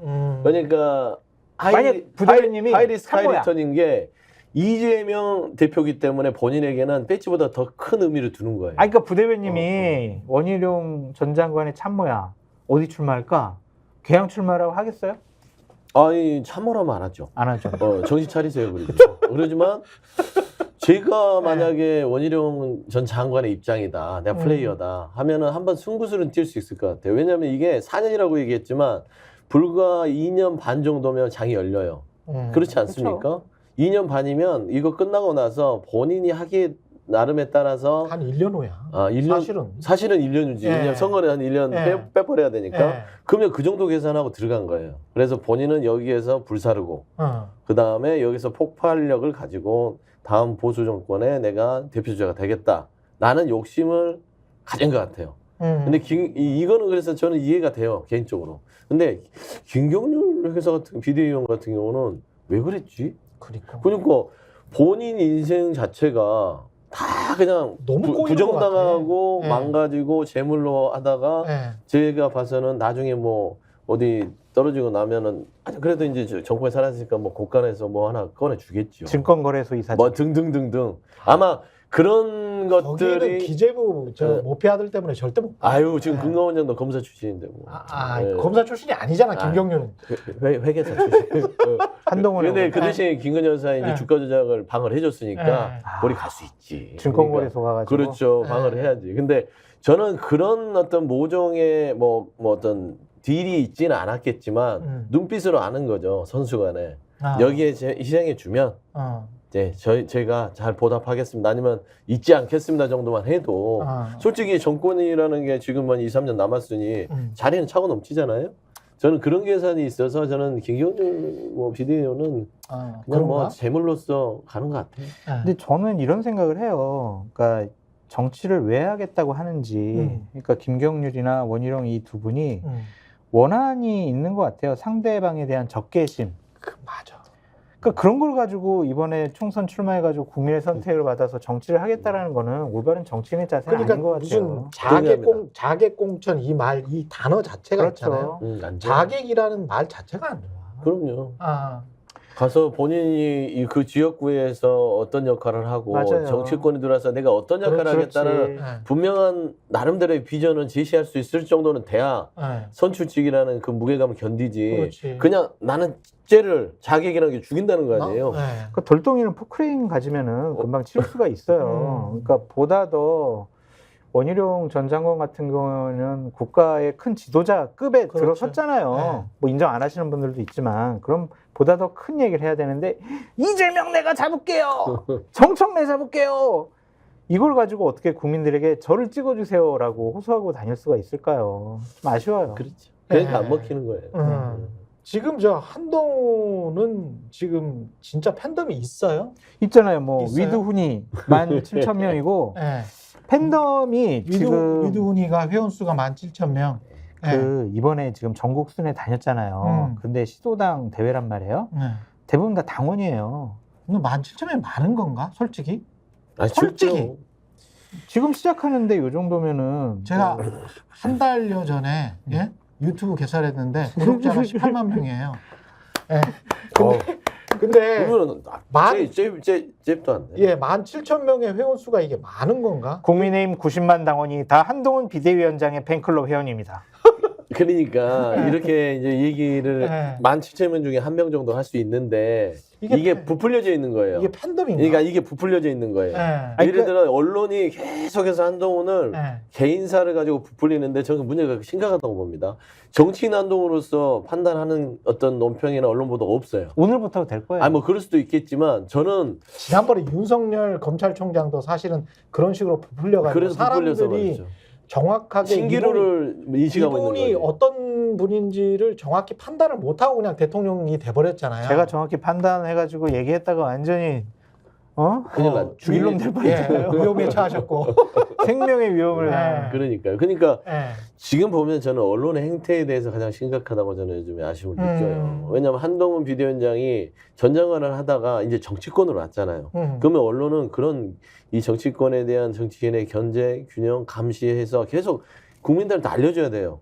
그래서 잘못된 판단하지 않도록. 근데 제가 보면은 뭐 티셔츠가 어쩌네, 뭐 그다음에 도너츠 커피부터 시작해서 그 개인 아니 개인사 자체를 쭉 하고 그다음에 17,000명 봐봐요 회원수 이게 뭐 대단합니까? 아니 그 3주밖에 안 됐잖아요. 아니 3주가 아니라 장관직을 거의 1년 얼마 정도 하면서 한동훈 팬클럽도 많이 있어요. 그러니까 그 말하자면 커뮤니티를 보면 그러면 그 사람들이 유입이 돼서 엄청나게 쏟아져야죠. 네. 예를 들어 한동훈 비대위원장이 이재명 대표처럼 20만이면 한 15만, 20만 가까워 육박했다. 그러면 이건 뉴스가 되죠. 그렇지. 근데 만 몇 명 갖고도 뭐 한동훈이 잘하고 있다. 네. 역시 매력적이다. 젊은 정치. 이런 식으로 그냥 좀 이상해. 이거. 논거와 근거도 없이 네. 한비호천가를 언론에서 나는 하는 것 같아요. 아니 그 전에 김건희한테도 그랬었잖아요. 처음에 그랬죠. 대통령 취임 초기 때 김건희 무슨 뭐 완판 맞아요. 뭐 5만 원짜리 셀럽. 이랬잖아요. 네. 지금 어디 계시나 모르겠어요. 예. 근데 디올백은 완판이 안 되잖아. 어디 계세요? 아니 나오면 나온다고 뭐라 그러고 안 나오면 안 나온다고 뭐라고 네. 도대체 아니, 어느 장단에 맞추라는 거예요. 한번 받으시고 난 뒤에 사죄해야죠. 어디 가버리셨어요. 안 아니, 나타나셔. 근데 그래도 우리 서영주 부대변인께서 네. 언론에서 막 지금 한동훈 비대위원장 띄워준다 이게 맞냐라고 얘기하시지만 오늘 동아일보 칼럼을 보면은 한동훈 비대위원장 이제부터 시작이다. 어떻게 차별화할 거고 어떻게 정치력을 발휘해서 국민적인 인정을 받을 것이냐라는 아주 냉철한 날카로운 칼럼이 보수파 언론에서부터 나오기 시작을 하거든요. 조선일보도 비슷한데 근데 이렇게 했더라면 정말 무서울 뻔했다 이런 기사를 썼어요. 맞아요, 봤어요. 그러니까 김건희 특검법을 받았어요. 받았었다면. 저도 그걸 그러면은- 받았었다면 네. 이번 총선 민주당은요 굉장히 힘든 그렇지. 이 상황이 민주당은 됐을 거다. 당했을 것이다. 그러면 비대위원장이 못 됐겠죠. 그렇죠. 네. 알죠. 시작부터 그러니까 못 돼요. 동아일보 사설을 보세요. 이제부터 시작이다는 네. 한동훈 비대위원장한테 좀 룸을 열어주는 거예요. 그렇지. 아, 그러니까 이미 글로 먹었거든요. 아, 왜냐하면 시작이 잘못됐잖아요. 그렇지. 김건희 여사 특검법을 네. 대통령의 어떤 그 맞서서 직언을 못하고 그다음 받아들이지 못하는 순간 뭘 해도 끝난 거예요. 그렇지. 저는 한동훈 비대위원장은 끝났다고 보는 게 정치적인 평가 자체는 김건희 특검법 그다음에 뭐 아니 자꾸 왜 그러세요? 이태원 참사 특별법 이런 거를 안 받는 순간 한동훈 비대위원장은 뭘 해도 끝났어요. 서영주 부대변인 그렇죠. 저는 그래 판단하고 있습니다. 도이치 특검이라고 얘기해 주십시오. 죄송합니다. 아니 저는 특검이에요, 야당이니까 도이치 특검. 장성철 소장님께서는 절대 김건희 이름을 올리면 안 됩니다. 도이치 특검. 제가 조언을 드리겠습니다. 네. 이게 한동훈 딸 그 허위 스펙 관련해서도 다 불송치가 됐는데 네. 이것도 지금 밝혀진 사실만 해도 좀 이상한 게 많던데. 이상한 게 있죠. 앱을 샀잖아. 에? 앱을 샀잖아. 그리고 컴퓨터를 그렇게 많이 본인이 뭐 설득해서 고등학생이 그렇게 많이 기증했다고 하는데 그거 사실 엄마 아빠 아니었으면 그랬을 수 있었을까? 아니 저는 상식적인 거 아니에요? 상식을 떠나서요. 네. 이 경찰의 무혐의 종결을 한 거 불송치 결정한 게 되게 이유가 가관이잖아요. 1년 8개월 만에. 기관에서 답을 안 했다잖아요. 그래서 답 안 하면 답 안 하면 수사 안 합니까? 네. 그럼 묵비권 행사하면 무혐의 해줍니까? 아 참 편리하구나. 그러면 민주당도 뭐 여러 가지 있으면은 그 관련된 기관에서 입 닫아버리면 다 불송치 결정할 겁니까? 이런 것들이 불공정한 것들이 곳곳에 드러나는 거예요. 저는 이런 부분에 있어서 과연 윤석열과 한동훈 두 분이 그냥 한 몸 아닌가? 아니 가나에서 닮았어요. 가나에서 닮았어. 하는 행태가. 가나에서 김가민가 교수가 논문 긴가민가 교수. 네, 논문 이거 뭐 지도해주고 뭐 네. 도와준 거 그거 회신을 안 하는데 어떻게 조사해요? 가나까지 어떻게 가요? 아이고. 어떻게 가나까지 가서 조사합니까? 국민의 세금을 아껴야지. 한동훈 장관은 그 죄를 지었으면 감옥을 가는 게 정의로운 나라라고 했어요. 아니 그래도 저 국민의 세금 본인한테는 왜 그렇게 관대한지 모르겠어요. 이건 너무 그러니까 이상해. 윤석열 그분이- 대통령과 닮았어. 본인한테 엄청 관대해요. 이게 만약에 조국 일가 수사했던 것처럼 수사를 한번 해보고 이게 불송치다 이러면 그런 국민들이 이야기만 이야기했지. 그러니까 최경영 앵커님 말씀이 정확하신 게요. 네. 이렇게 자신들의 여러 가지 의혹과 혐의에 대해서는 이런 식의 이중잣대, 관대한 너무 모습 이중잣대야. 보이는 것은 네. 국민들이, 그러니까 당원들과 지지자들의 환호는 받을 수 있지만 다수 국민들은 왜 저러지? 우리가 생각한 정권은 아니었는데 우리 이러려고 정권 교체했나? 맞아요. 이러한 갸우뚱한 생각을 그러니까 갖게 요즘에 자주 이제 인용되는 말, 국민도 속고 나도 속았다. 라는 말이 국민의힘에 계시다가 탈당하신 분들 얘기인데 그렇죠. 국민들이 똑같은 생각일 거예요. 속았다. 그렇지 않겠습니까? 지금 속고 있어요. 예, 여기까지 하겠습니다. 지금까지 장성철 공론센터 소장 그리고 서용주 민주당 부대변인이었습니다. 고맙습니다. 네, 감사합니다. 네, 최윤의 정치본색 잠시 광고 보시고 경제학자시죠? 유석훈 박사와 대담 이어가겠습니다. 고맙습니다.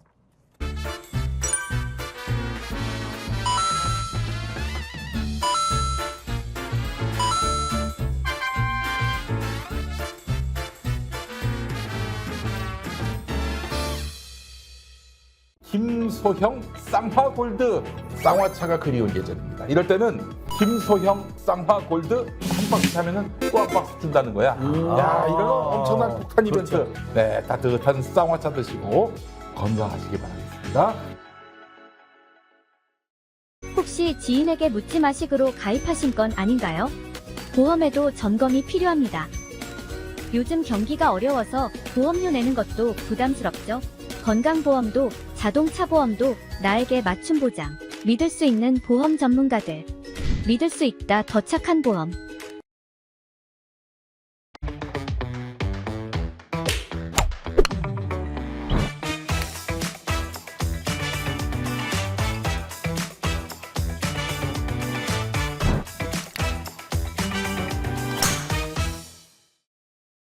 네, 금융부터 부동산까지 최근 윤석열 대통령이 국민의 호응도가 높은 분야에서 잇따라 파격적인 민생 대책 또는 포퓰리즘 대책을 내놓고 있습니다.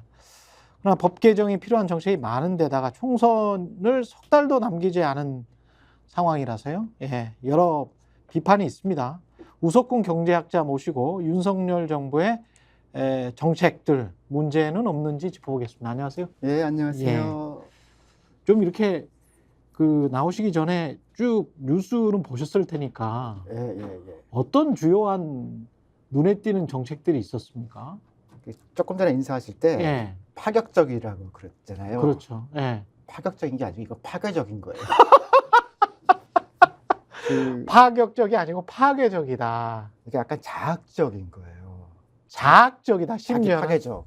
그러니까 대통령은 행정부를 총괄하는 사람이잖아요. 예, 그 행정부가 총괄하는 거는 국민 경제라는 건데 예. 국민 경제가 가정 살림이랑 다를 게 없어요. 그 에코노미라는 얘기도 라틴어로 에코, 죄송합니다. 라틴어 예, 써서 예. 에코가 집이고 그렇죠. 노모스가 관리거든요. 예. 집을 관리하는 건데 이게 가장이 돈 벌어올 생각을 안 하고 이렇게 옆집에도 퍼주고 막 예.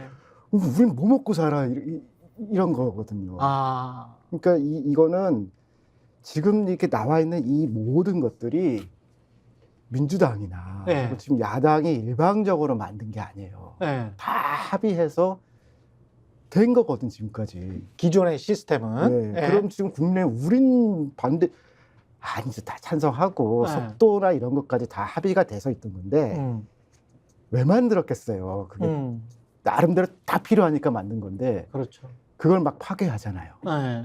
그래서 제가 이거 고민이 너무 많았어요. 이게 검사 정권인데 군사 정권 때는 어떻게 했나. 그 옛날 자료까지 막 찾아봤다니까요. 예. 그리고 사람들이 싫어하잖아요. 예. 전두환 싫어하는데도 전두환은 경제 지표는 다 잘 나왔어요. 예. 그러니까 전두환하고 그럼 검사랑 뭐가 다르냐. 보니까 군인들은 로지스틱이라고 하는 조달이 되게 중요하거든요. 병참. 네, 예. 그러니까 이 작전 나가면 장병들 먹이고 재우고 그렇습니다. 그렇습니다. 그게 엄청 중요한 작전이거든요. 근데 검사들은 보니까 출근만 하면 돼요. 그 뭐 특활비나 뭐 업무 추진비가 다 나오니까 엄청나게. 아, 이 사람들 직업적으로 살림을 안 해봤구나. 그런 생각이 들죠. 그러네. 그러니까 그러네요. 군인들은 뭐 우리는 싫어할지 몰라도 사실은 살림을 많이 해본 사람들이에요. 그러네. 한 10만 명 먹여봤네. 네, 그리고 이 작전 예. 나가면 현장 사령관은 아픈 장병은 없나, 굶는 애는 없나, 혹시 그래서 한 명이라도 타령하면은 자기 승진이 날아가는 거거든요. 그러네요. 근데 검사는 보니까 살림을 한 번도 안 해본 사람들이에요. 그래서 아, 이게 이 군사 정권 때도 그래도 경제는 웬만큼 갔는데 이 검사 정권에서는 망했다. 이 살림 안 해본 사람들이 이 가장이나 혹은 이 혼자 살아도 마찬가지예요. 네. 벌어오는 돈을 어떻게 할 거냐. 이게 제일 중요한 거거든요. 근데 나는 안 벌어도 괜찮아. 사람들이 다 박수 쳐주면 돼. 그래서 이거는 파격적인 게 아니고 파괴적이고 파괴적이다. 포퓰리즘이라고 하는 거는 네. 포퓰리즘도 역사가 있어요.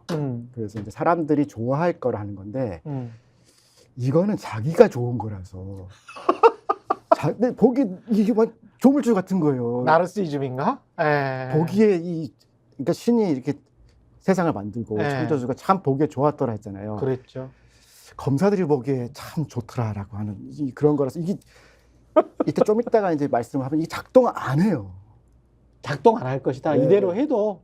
작동도 안 하고 네. 일단 할 일도 없고 네. 그다음에 작동하기가 되게 어려워요. 그래서 이 모순이 많은 그런 건데 일단 지금 처음 지적해 주신 거는 구체적으로 보면 벌어 들어오는 돈이 없다. 이거는 세수가 택도 없다. 이런 식으로 따지면 세수도 문제지만 네. 형평성이 문제예요. 세수와 그러니까 지금 이제 형평성. 주식이나 금융이나 주택에 대해서 네. 일정한 세금을 물리자라고 하는 게 지난 10년 동안 조세연구원을 비롯한 수많은 조세 담당자들의 논의가 모여된 거야 이게. 그렇죠. 근데 그 네. 출발점은 뭐냐면은 이 월급쟁이 유리지갑 얘기를 하잖아요. 왜 우리 것만 다 뺏어가냐. 그렇죠. 그래서 그러면은 그렇다고 이 소득세를 줄일 수는 없으니까 예. 형평성을 맞추고 장기적으로는 소득세도 줄일 수 있을 정도로 세수를 충분히 하자. 그런 얘기를 하면서 그럼 이 숨어 있는 것들이 너무 많다 우리가. 그래서 이게 투명하게 만들고 조금씩은 다 세원을 확보해 가지고서 중장기적으로 이걸 맞추자라고 하는 논의거든요. 이거 다 털어주고 나면은 월급쟁이들 월급만 남아요. 그러네요. 근데 그것만 봐도 자기들도 이렇게 생각해 보면 이게 안 맞잖아요. 그래서 담배세를 올려야겠다. 그러면서 이상한 이론을 내는 거예요. 한국의 담배세를 10년에 한 번씩 올렸으니까 10년 됐으니까 이제는 올릴 때가 되지 않았냐. 그래서 진짜 담배세 올린다고? 이게 지금 한 4,500원인데 네. 10,000원 정도로 올리는 걸 지금 검토하는 중이거든요. 그래서 이거 하면 막 좋을 것 같잖아요. 근데 네. 또 거기도 또 이제 이 악랄하게 또 이게 계산하는 사람도 있으니까 네. 야 이러면 진짜 나라 돌아가 그러면은 담배세도 좀 걷으면 됩니다. 이거 음흉하다니까. 아니 제가 담배세 올리는 거 반대하는 건 아니에요. 근데 그거는 일종의 죄악세거든요. 그렇죠. 그리고 가난한 사람들이 사실 흡연율이 높아요. 가난한 사람들이 흡연율이 그래서 높으니까. 역진적 기능이 있기 때문에 이게 상당히 다루기 어려운 세금이거든요. 그래서 누진적 기능이 있는 거는 부자들 쪽에 좀 더 몰리는 거고 역진적인 걸 가난한 사람들 몰리는 건데 이렇게 쭉 해서 균형을 찾게 되면은 월급쟁이들, 가난한 사람들이 세금을 더 물게 돼 있어요. 그래서 형평성 이야기 하셨네. 예, 그래서 예. 이 세원의 문제만이 아니라 세수 구조에 대한 건데 이거 뭐 계산 좀 해보고 돌려야지 그냥 여러분 이거 멋있죠? 그거는 포퓰리즘도 이렇게까지는 안 해요. 세수 구조에 관한 그냥 균형도 맞지 않는 것 같다. 특히 지금 지적하신 것 중에 주식, 금융, 부동산 이건 다 자산이란 말입니다. 예. 그러니까 자산에 대한 세금을 확 낮추고 그다음에 우리나라 3대 세 중에서 소득세, 부가세, 법인세인데 예. 그 중에서 소득세하고 부가세는 다 그냥 내는 거예요. 경제 주체들이 내는 거죠. 다 내는 건데 그 중에서 유독 법인세는 대기업 중에서 돈 좀 잘 버는 사람들이 많이 내는 위에 거고. 앞에 있어야 그렇죠. 뭐라도 되죠. 예. 근데 그 법인세를 확 또 낮췄단 말이죠. 예. 처음부터. 더 낮추고 나면 이제 월급쟁이들이 이 국가를 끌고 가야 되는데. 종부세도 사실은 부동산과 관련된 세금이니까 예. 자산과 관련된 세금 딱 낮춰버리고 예. 금투세 낮췄다는 것도 한 5천만 원 그 차익을 보려면 한 5억은 투자해야 되는 사람 아닙니까? 10% 정도는 이익이 된다고 하면. 재주가 좋은 사람은 뭐 1억만 갖고도 할 수도 있는데. 매우 근데 5억으로 5천만 원을 이익 보는 것도 진짜 힘들잖아요. 그래서 지금 거기서 하는 얘기는 네. 큰 손이 빠진다는데 큰 손이 좌지우지하는 거는 길게 보면은 네. 좋은 증권 제도는 아니에요. 시스템은. 그렇지. 이 수없이 많이 분산되어 있는 게 안전한 거라서 그렇죠. 말도 안 되는 소리예요. 큰 손이 왔다 갔다 하면 우리가 지금 IMF 이후에 많이 열었거든요. 네. 그래서 위기가 오면 뭐라고 하냐면은 한국은 ATM이라고 그 얘기를 해요. 조금만 하면은 큰 이 외국 주주가 들어왔다가 네. 환전하고 빠져나가고. 그렇죠. 그래서 이 안정성을 높이는 것이 중요한데 그러려면 이런 좀 저변. 빠져나가는 돈들 같은 것들을 안정화시켜야 사실은 체질이 강해지는 거예요. 네. 그리고 이 증권 코스피라는 거는 대체적으로 그 나라 성장률의 함수예요. 경제를 잘 운영하면 알아서 코스피가 올라가는데 그렇죠. 경제 개판 쳐놓고선 이 주식만 그게 제가 뭐 공부 비율을 들어서 좀 죄송한데요. 우리 집 큰애가 공부를 좀 못해요. 초등학교 5학년인데 걔가 저한테 이렇게 공부 좀 하자 그러면 나중에 한참 나왔네 뭐. 비겁한 변명들을 막 하거든요. 비겁한 이게 이래서 안 됐다 뭐라고 네. 안 됐다. 또 맨날 아파요. 사실 네. 그렇게도 안 아픈데 자 숙제한 거 갖고 와봐. 그럼 꼭 그런 것 같은 얘기하고 있어요. 근본적으로 독서와 이 공부를 해야 그래서 점수가 나오지. 점수가 너무 어려웠다. 예전에 뭐 사회과 시험 얼마 전에 봤는데 예. 평균이 40점이었다. 근데 그거랑 너랑 무슨 상관이야? 네가 그거 제일 잘한다 그랬잖아. 이거는 뭘 보면 아냐면요. 좀 이명박 때부터 박근혜까지 그 시절에 코스피가 딱 박스권이었어 10년 동안. 예. 근데 지금 우리 이 윤석열 그 군사 정권과 함께 박스권으로 들어가는 거예요. 왜냐하면 성장을 어디서 할 거냐, 예. 뭐가 끌고 나갈 거냐, 예. 이게 없이 그냥 살림을 안 하잖아요. 그럼 공격적으로 어딘가 돈을 넣어야 되는데 돈은 어딨니? 없어. 그럼 R&D 깎자. R&D 뭐가 문제냐 그랬더니 저 나쁜 놈들이 많대요. 털어. 한 거 아니에요. 공격적으로 한다고 하는 게 원전, 그 다음에 뭐 예, 저기 예. 무기 수출, 예. 뭐 이거 해가지고 돈 벌겠다는 거잖아요. 원전, 방산. 그게 스케일 효과라고 죄송합니다. 영어 예. 얘기해서 규모의 경제. 그러니까 이 크기에 의해서 나오는 건데 그렇죠. 이렇게 해서 근본적으로 차질이 떨어진 거를 예. 그런 몇 개가 보완할 수가 없어요. 그러니까 우리는 사실 반도체, 정유, 화학, 조선, 철강 이걸로 이제 쭉 커왔던 나라. 자동차하고 예, 예. 이렇게 한 5대 업종으로 커왔는데 사실 그것과 비교해보면 원전이랄지 방산은 세 발의 피 같은 업종들 아닙니까? 이를테면 뭐 예. 가장으로 얘기하면은 예. 가장이 어저께 10,000원을 얻어서 벌어왔어요. 예. 우리 집 잘 먹고 잘 살겠다 그러면 애들이 보고서 짜장면 2그릇도 못 시켜요. 그런 거 아니에요. 그렇죠. 그 어린이들은 아, 탕수육도 좀 사주고 그러면 10,000원은 아니야. 한 10만 원 이상은 아버지가 벌어와야 그렇죠. 통닭도 한 마리 먹고 그럽시다. 그런데 아, 너 나 10,000원 벌었으니까 이걸 우리 애들도 안 속아요. 그런 말은. 아, 그래서 지금 이 국민 경제라는 규모와 이런 살림으로 보면은 지금까지 갖고 왔던 틀을 파괴하는 거예요. 근데 군인들도 안 했던 일을 하는 거라니까요. 심각하네. 그 상속세는 주가 이야기하면서 저는 이게 어떻게 봐야 되는지 모르겠어요. 대주주들이 예, 예. 그 주가가 너무 높으면 예. 이 상속세를 많이 내야 되니까 그래서 주가가 낮다는 식으로 이야기를 하는데 이 말의 함의는 어떻게 보면 주가 조작이랑 연결되는 것 같기도 해요. 왜냐하면 대주주들이 본인들 아들한테 딸한테 그 상속해주기 위해서 주가를 억누르고 있다라는 이야기잖아요. 그냥 아무 말 대잔치죠. 이게 무슨 말이지? 그러면서 이제 상속세 완화가 필요하다라는 건데.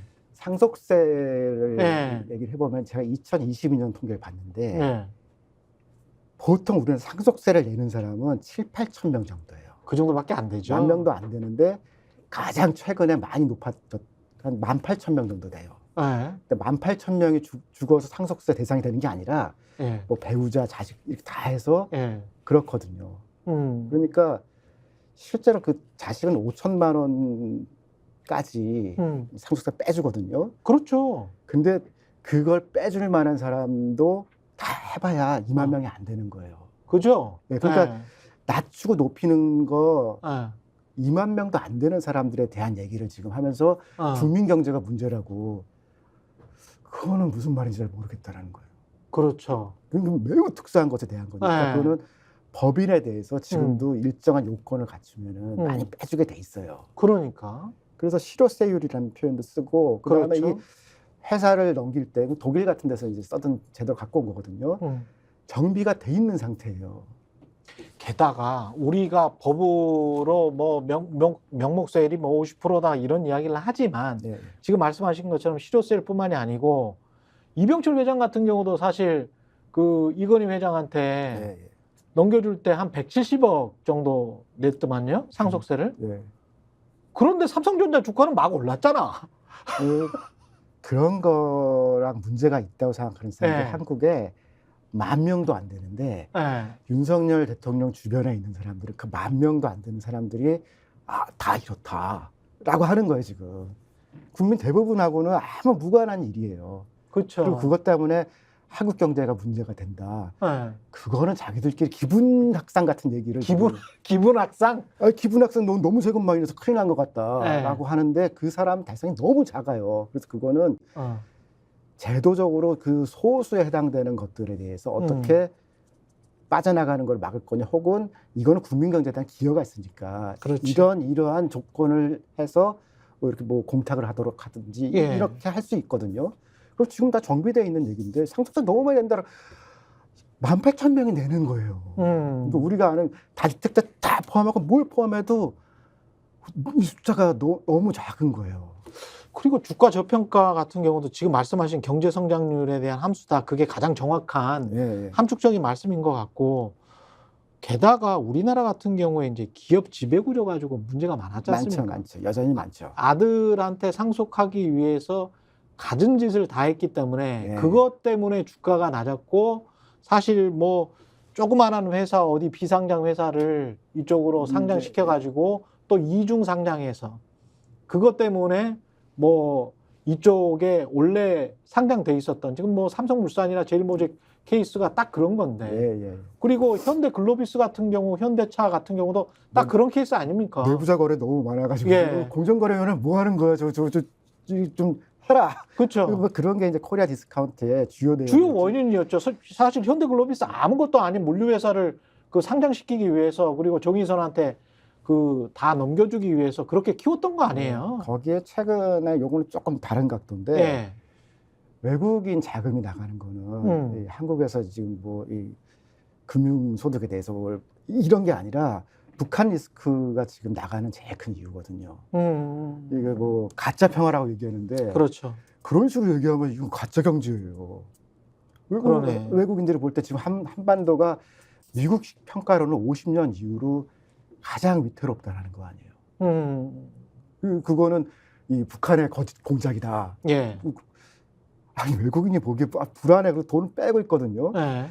이런 게 큰 얘기지. 거시경제를 움직이는. 이 살림할 때 이게 얼마 뺀다고 해서 이 한국 주식이 매력적이야 그렇게 들어오지는 않아요. 그렇죠. 돈 넣고 예. 빼는 사람들도 예리하게 보는데 예. 제도적으로 있는 거는 다 받아들여요. 그렇지. 그게 그 시스템의 안정성을 높여주는 거다. 아. 저렇게 해서 저 나라 거시경제가 안정화되고 있고 그렇다. 중국 같은 경우는 세수, 세입, 제도가 다 불투명하잖아요. 그렇죠. 그래서 거기 넣으면은 8%, 9% 성장률 나올 거 알아도 쉽게 못 넣거든요. 생각해보니까 상속세 높았는데, 상속세 지금 딱 그 기준으로 그대로 했었는데도 2021년에는 3,000포인트가 넘었잖아요. 예. 그러면 그냥 경제 전망, 말씀하신 대로 경제 성장률, 기업 수익 때문에 주가라는 게 왔다 갔다 하는 거지, 상속세 때문에 왔다 갔다 한다는 거는 진짜 말도 안 되는 이야기인데. 그것 때문에 우리나라 경제가 안 된다고 그러면요. 예. 전면적으로 기업에 대한 기업법 등 해가지고서 다 조정해가지고서 한번 다운사이징을 하든지 뭐 해야 되는 거예요. 지금 상속세 때문에 지금 망하는 회사가 태반이다. 그럼 그 나라는 망하는 거예요. 그렇지. 네. 그런 식으로 해서 지금 우리나라가 선진국으로 더 갈 수 있냐. 이거 네.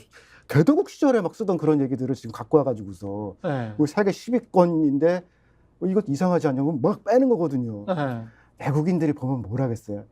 되게 이상하게 한다. 아니, 게다가 네. 기업이라는 법인격과 그 아들, 기업주와 아들은 그냥 자연인이잖아요. 예. 그러니까 기업주인 아버지가 아들한테 기업을 물려주는 것과 그 기업이 영속하고 존속해서 번영하는 거는 전혀 다른 문제 아닙니까? 다른 사람이 그 경영을 차지해도 아무런 문제 아닌 거 아니에요? 그 기업을 위해서라면? 아니, 예. 애플은 뭐 어떻게 됐냐. 그렇지. IBM은 누구한테 넘어갔냐 그러면은 한국 어린이들 그런 거 아니에요. 저 사람 스티브 잡스는 아들이 없었나 봐. 아니 다 있어. 그렇죠. 맨날 이렇게 주는 거만 하다가 예.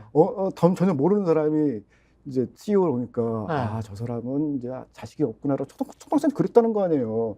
그러네, 이게 그러네.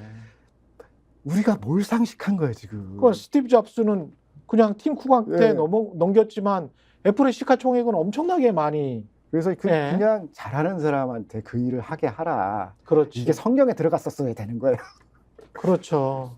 그럼 그렇게 생각을 해보면 굳이 아들한테 기업을 물려주는 게 국가 경제를 위해서 좋은 것이냐도 어디에서도 증명이 안 됐잖아요. 아 그게 증명됐으면은 네. 그러니까 대표적으로 자식한테 물려줬던 그 회사가 포드예요. 그렇습니다. 예. 네, 근데 포드 2세 때 이게 또 좀 옛날 얘기긴 한데 그 전문 경영인을 늘려고 했어요. 들려고 했는데 그 영화에도 나온다 그 생각해보니까. 포그 오브 워인가 예. 거기 딱 그 얘기 나오거든요. 예. 근데 이 케네디가 예. 그 사람을 데리고 가요. 음. 국방장관을 데리고 가면서 예. 포드 승계가 잘 안 됐거든요. 그러면서 포드 3세 막 이렇게 하다가 지금 포드가 세상을 만들었던 자동차 회사인데 지금은 일본 차들이 왔다 갔다 하고 위에 뭐 그렇죠. 한국 차도 올라간다 그러고 그렇죠. 잘 안 되거든요. 예. 그래서 이거는 우리가 선진국이 됐으니까 글로벌 스탠다드에 맞게 한번 생각을 해봐야 된다라는 거고 ESG 얘기를 많이 하죠. 영어 선수도 죄송합니다. 예. 예. ESG의 그 G가 예. 거버넌스. 거버넌스죠. 예. 그래서 지배구조 아까 말씀하신. 예. 그거를 맞추라고 하는 건데 한국은 지금 ESG의 E만 생각하고 이 G는 몰라요. 그리고 있는 이도 거거든요. 생각을 안 하는 거. 이도 그냥 원전이라고 생각하는 것 같은데요. 환경도. 아 이거는 별도로 저한테 세션을 네. 주시면은 네. 그것이 갖고 있는 문제점보다 왜 그것도 파괴적이냐. 그것도 아니 그 네. 반도체 있지 않습니까? 예. 반도체를 622조를 이제 정부가 투자를 하는 게 아니고 이제 삼성이나 SK 하이닉스가 예. 앞으로 투자를 할 수 있도록 우리 정부가 잘해보겠다 뭐 이런 이야기잖아요. 윤석열 정부의 그러니까 이야기는. 숟가락 얹기라고 하거든요. 아주 숟가락. 전문 용어로는. 그 누가 이 잔치집에 이렇게 예. 쫙 상을 차리는데 숟가락 갖고 와가지고서 예. 또 어떤 아저씨가 와서 막 일장 연설하는 거예요. 예. 얼마나 행복한 날이냐. 그래서 보는 사람들이 저 사람 누구예요? 그러니까 정부가 투자를 하는 게 아니고 삼성이나 SK 하이닉스 같은 회사들이 이미 이제 투자 발표를 한 거를 예. 모아가지고 이 정도 투자를 하면 앞으로 어떻게 될 거다. 근데 그게 마치 윤석열 정부나 대통령 어떤 덕인 것처럼 스스로 이야기를 하고 거기에 이제 원전을 또 끼워 맞춰서 이야기를 하던데 이게 서로 연결이 됩니까? 나쁘게 연결되죠. 나쁘게 연결된다. 이 원전에서 뭐라고 얘기할지 몰라도 음. 10년 후의 세상에는 원전에서 들어온 전기로 만든 반도체는 수출이 어려울 가능성이 매우 높아요. 아리백 때문에. 예. 그리고 20년 후로 가면은 상당히 많이 변해 있을 거예요. 근데 이게 공장이 돼서 딱 돌아가면 27년 후거든요. 그러네요. 27년 후에도 원전으로 만든 반도체를 우리가 수출할 수 있을까? 이거 아직 돌려보지도 못했는데 이 공장 이전해야 되는 거예요. 그렇지 않은 나라로. 그렇죠. 그래서 이게 한 세대 후에 얘기를 하는 건데 한 세대 후에도 지금처럼 움직일 거냐라고 하면은 그렇지. 진짜 그때 군인들도 이렇게는 안 했는데 검사들이 이렇게 해놓는 바람에 참 어렵게 됐다라고 땅을 칠 일이 생길 거예요. 생각해보니까 그 반도체 공장 만드는 미국의 아리조나도 그 옆에 다 태양광이던데. 네, 그 전략적으로 그런 데 가는 거거든요. 일부러 저 햇빛 많은데. 네, 그렇게 하고선 왜냐면 이 경제가 착한 사람들만 하는 경제가 아니고 내가 하나라도 잘하면은 시험 과목 바꾸는 사람들이에요. 예. 내가 전기가 좀 괜찮아 그러면은 시험 과목 바꿔서 다 이렇게 하세요. 어. 야비하죠. 야비한데 경제 원래 야비한 사람들이 하는 거예요. 예. 근데 윤석열 대통령은 착해요. 그런 면에서는. 내 친구들한테 이렇게 줘야겠다. 그리고 내가 좋아하는 사람들한테 줘야겠다라고. 그 사람들한테만 착해. 사람 착한데 예. 좀 경제는 야비하게 해야 되는 거거든요. 쟤들이 이렇게 가는구나. 그러면 내가 먼저 가서 해야지. 근데 천천히 친구들하고 이게 즐기면서 이게 유람선 탄 사람 같아요. 큰일이네. 이제 본인이 좋아하는 사람, 본인이 좋아하는 분야 그쪽 사람들한테만 이제 착하면 나라의 전체 경제의 그 밸런스는 무너지는 거 아니에요? 무너지고 있죠. 그게 성장률에 나오고 출생률에 나오고 그렇게 돼 있죠. 지금. 그리고 사람들은 의욕이 자꾸 떨어져요. 이렇게 하면. 네. 의욕이 떨어져. 제일 큰 거는 네. 근로자의 근로 의욕이 떨어지는 거예요. 그러니까. 근데 이렇게 하면서 사실 간접세가 늘어나게 되고 아까 말씀드린 이제 담배, 소주. 예, 그런 거 다 왜냐면 없다 보면은 이제 이런 소득과 상관없이 그런데 이제 이렇게 야금야금 올리게 되거든요. 부가세를 올린달지. 예. 근데 이거는 또 직접 그 사람 내는 게 아니니까 또 반대하기도 좀 뭐하고. 근데 이제 이렇게 가다 보면은 이 조세 구조가 역진적으로 바뀌게 되죠. 그렇죠. 힘들고 예. 어려운 사람들한테 아 이런 거 이렇게 소주 한 잔 먹고 담배 한 대 피고 참 힘든 사람이잖아요. 예. 그림만 봐도 안타깝잖아요. 그렇죠. 힘드니까 돈 좀 더 내세요. 당신은 지금 죄악을 저지르고 있는 거. 그래서 그런 걸 죄악사라고 하거든요. 그래서 이 적절하게 그것도 균형을 맞춰야 되는데 깨끗하고 투명한 곳에서 세금을 안 걷게 되면은 어둡고 그런 곳에 많이 걷게 돼요. 근데 대통령은 벤틀리 72억짜리 그런 비유를 하면서 그런 거를 이제 많이 팔아야 그래야 밑에 서민들까지 잘 살게 된다. 그 얘기하면서 이 탈법, 불법 그런 내지는 세금 너무 많이 내는데 벤틀리 만드는 사람들이 세금 안 내면서 만들었던 얘기 나 처음 들어봤어요. 그렇지. 그 영국도 상당히 세금이 높고 그런데 예. 다 거기서 하면서 만드는 거거든요. 예. 최근에 영국도 제조업을 살리려고 그 좀 많이 쓰는 비유는 아닌데 앰프 스피커가 다 그 90년대부터 영국에 있던 많은 회사들이 중국으로 갔거든요. 그래서 중국의 OEM으로 만들면서 예. 가격 경쟁력을 만들려고 했는데요. 그러다 보니까 실제로 수익이 잘 안 나는 거예요. 예. 그래서 그 중에 이 하이엔드 라인들을 다시 영국산으로 가지고 와요. 그 영국의 무슨 런던 근교 어디서 예. 하고 비싸게 팔거든요. 예. 그 사람들이 세금 덜 내고 뭐 덜해서 그거 만들었다는 그런 이상한 얘기는 처음 그렇죠. 다 내고 하는 거예요. 그래도 수익이 나고 영국에서 이 고용도 만들고 그러니까 지금 돌아가고 있는 그거를 리쇼라고 하거든요. 또 여기서도 죄송합니다. 리쇼링. 예. 예. 영국도 하고 있는데 지금 우리 대통령께서 하시는 말씀은 교과서에는 절대로 못 들어가는 얘기예요. 아니 거시 교과서 이렇게 하려면은 예. 건전재정이라고 할 때는 세입과 세출을 맞추는 거거든요. 근데 이 건전재정을 한다고 얘기하면서 세입을 막 터는 거예요. 그렇게 하면 시험 볼 때 그렇게 쓰면 큰일 나요. 근데 그것도 생각을 해봐야 될 것 같습니다. 상속세 가지고 계속 이야기를 하는데 보수 정부 들어올 때마다 소득세를 우리가 내는 거를 선진국이랑 비교를 해보면 그러니까 네. 당대 충분히 자기가 소득세를 냈으면 네. 상속세를 특히 이제 북구 유럽에 그런 나라들이 있거든요. 소득세를 워낙 많이 내니까 예. 상속세가 폐지된 나라들이 있어요. 있죠. 있죠. 있죠. 스웨덴인가 그런 나라들은 아마 폐지됐었을 것 같습니다. 이중 부가에 대한 논의는 계속 있어요. 그렇죠. 근데 그러니까 이론적으로는 양쪽 다 해석이 가능해요. 예. 그거는 세금을 네가 내냐, 예. 피상속인이 내는 거지. 그렇지. 그러니까 예. 이 보기에 따라서 다른 거예요. 나의 소득에 대해서 그렇죠. 내가 냈다.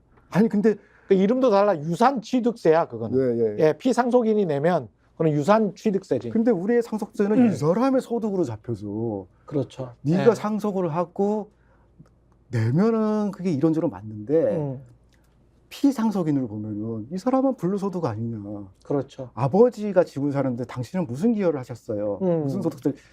그래서 이거는 해석에 따라서 양쪽 다 가능해요. 네. 근데 이게 말씀하신 대로처럼 뭐 다른 나라처럼 이걸 줄이기 위해서는 예. 소득이 매우 투명해져야 돼요. 그렇지. 그 다음에 이 주식이나 이런 많은 것들이 다 공평하게 돼 있기 때문에 네가 번 돈에 대해서는 이미 우리가 다 낸 거다라고 하려면은 이런 것들이 정비가 돼야 되거든요. 그렇죠. 근데 아니 저 사람은 월급이 아니라 예. 이 주식으로 돈을 벌었는데 내지는 뭐 이런 금융소득으로 벌었는데 그런데 소득세 상속세도 줄여준다고 그러면 이게 빠져나온 거는 어떡할 거야? 그렇지. 이게 지금 모순되는 얘기예요.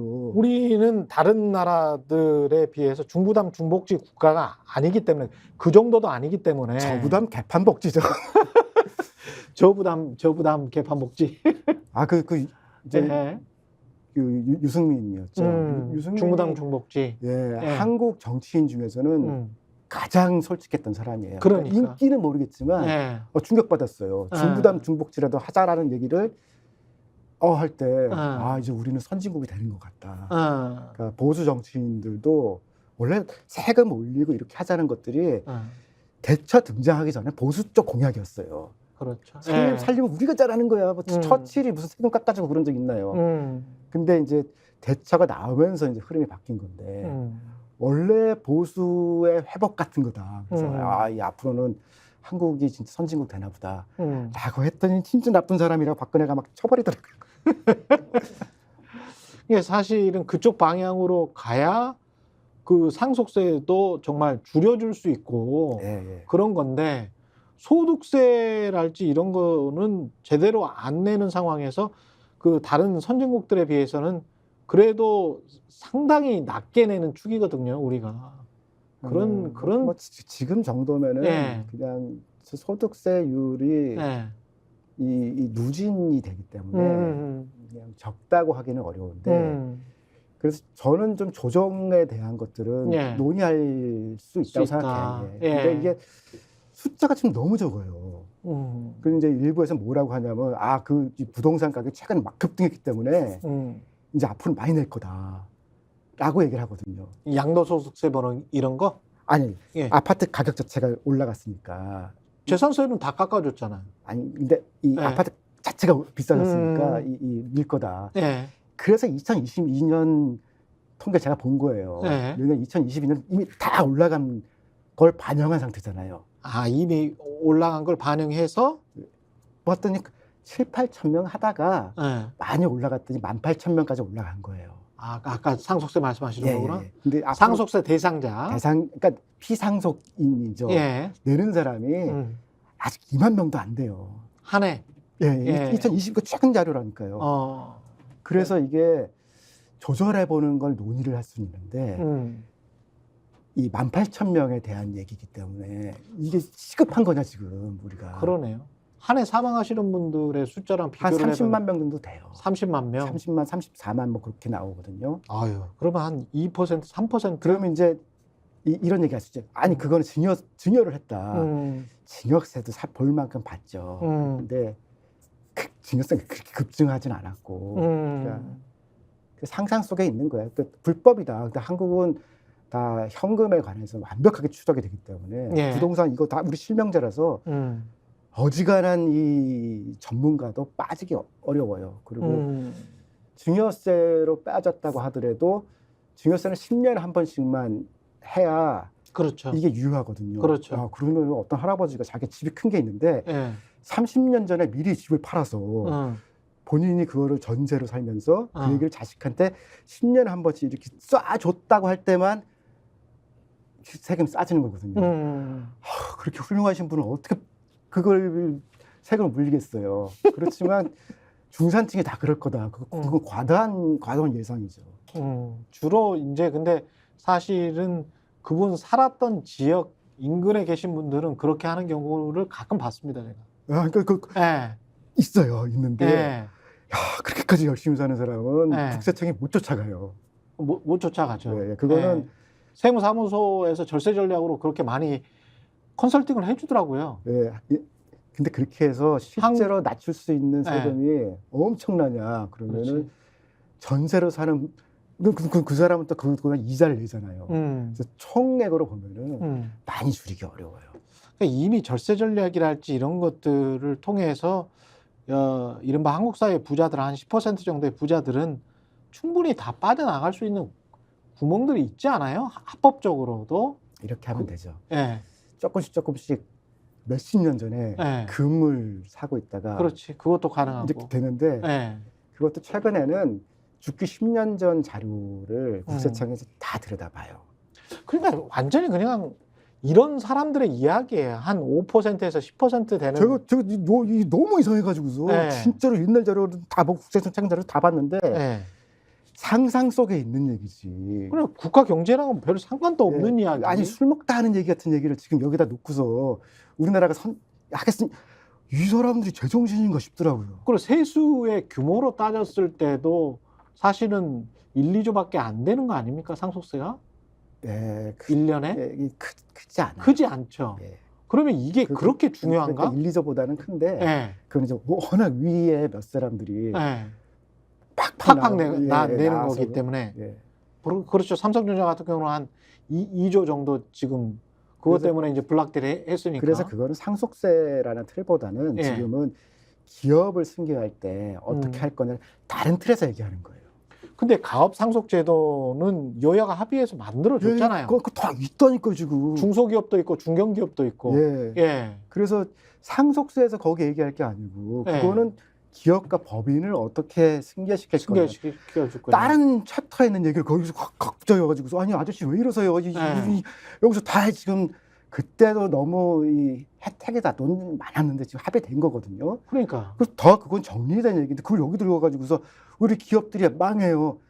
그렇게 망할 회사는 벌써 망했어야 되는 거고. 그렇죠. 그리고 실제로 그것 때문에 문제가 되지는 않아요. 예. 그래서 엉뚱한 얘기하고 있는 거죠.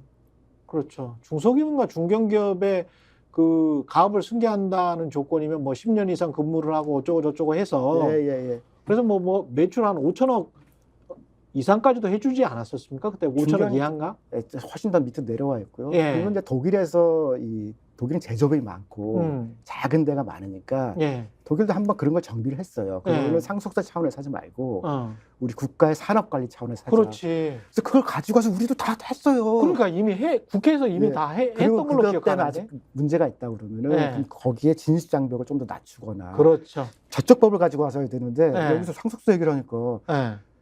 이거는 갖다 붙인 얘기인데 이게 뭐 말이 앞뒤가 안 맞잖아라고. 법인세 같은 경우는 어떻습니까? 법인세를 초기에 그냥 깎아줬거든요. 그 다음에 이제 세수 부족이랄지 네. 뭐 이런 현상이 일어나고 있는데 이게 영향을 미칩니까?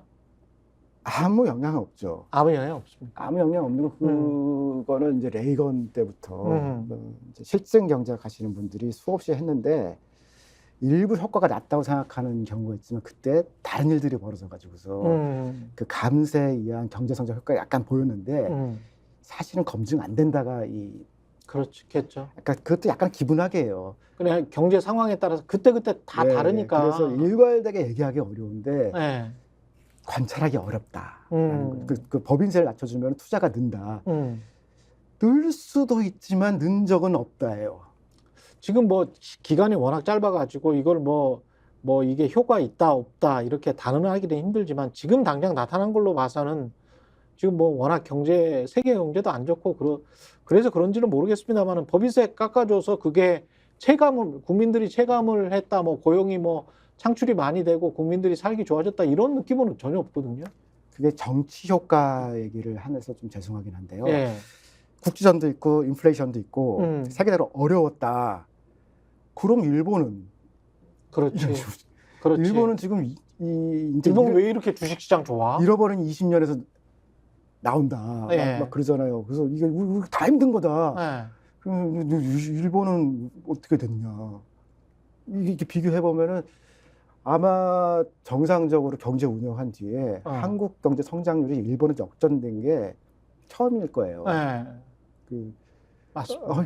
더 힘든다 그랬는데 정상적으로 경제가 성장된 네. 다음에 한 7, 80년대 이후에는 처음인 것 같습니다, 진짜. 그 IMF 때 근데 뭐, 되게 뭐 예. 산업 구조는 뭐 일본이랑 우리가 많이 비슷하고 예. 뭐 이상한 거 하는 것도 비슷하고 그다음에 뭐 보수들이 강한 것도 비슷한데 정권도 지금 일본은 계속 보수거든요.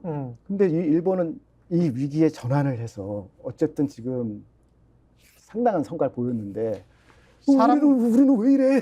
사람들 근데 기시다 총리도 그렇고 그 일본의 내각도 그렇고 기업들이 그 임금 인상 좀 해라. 엄청 올리려고 하죠. 예.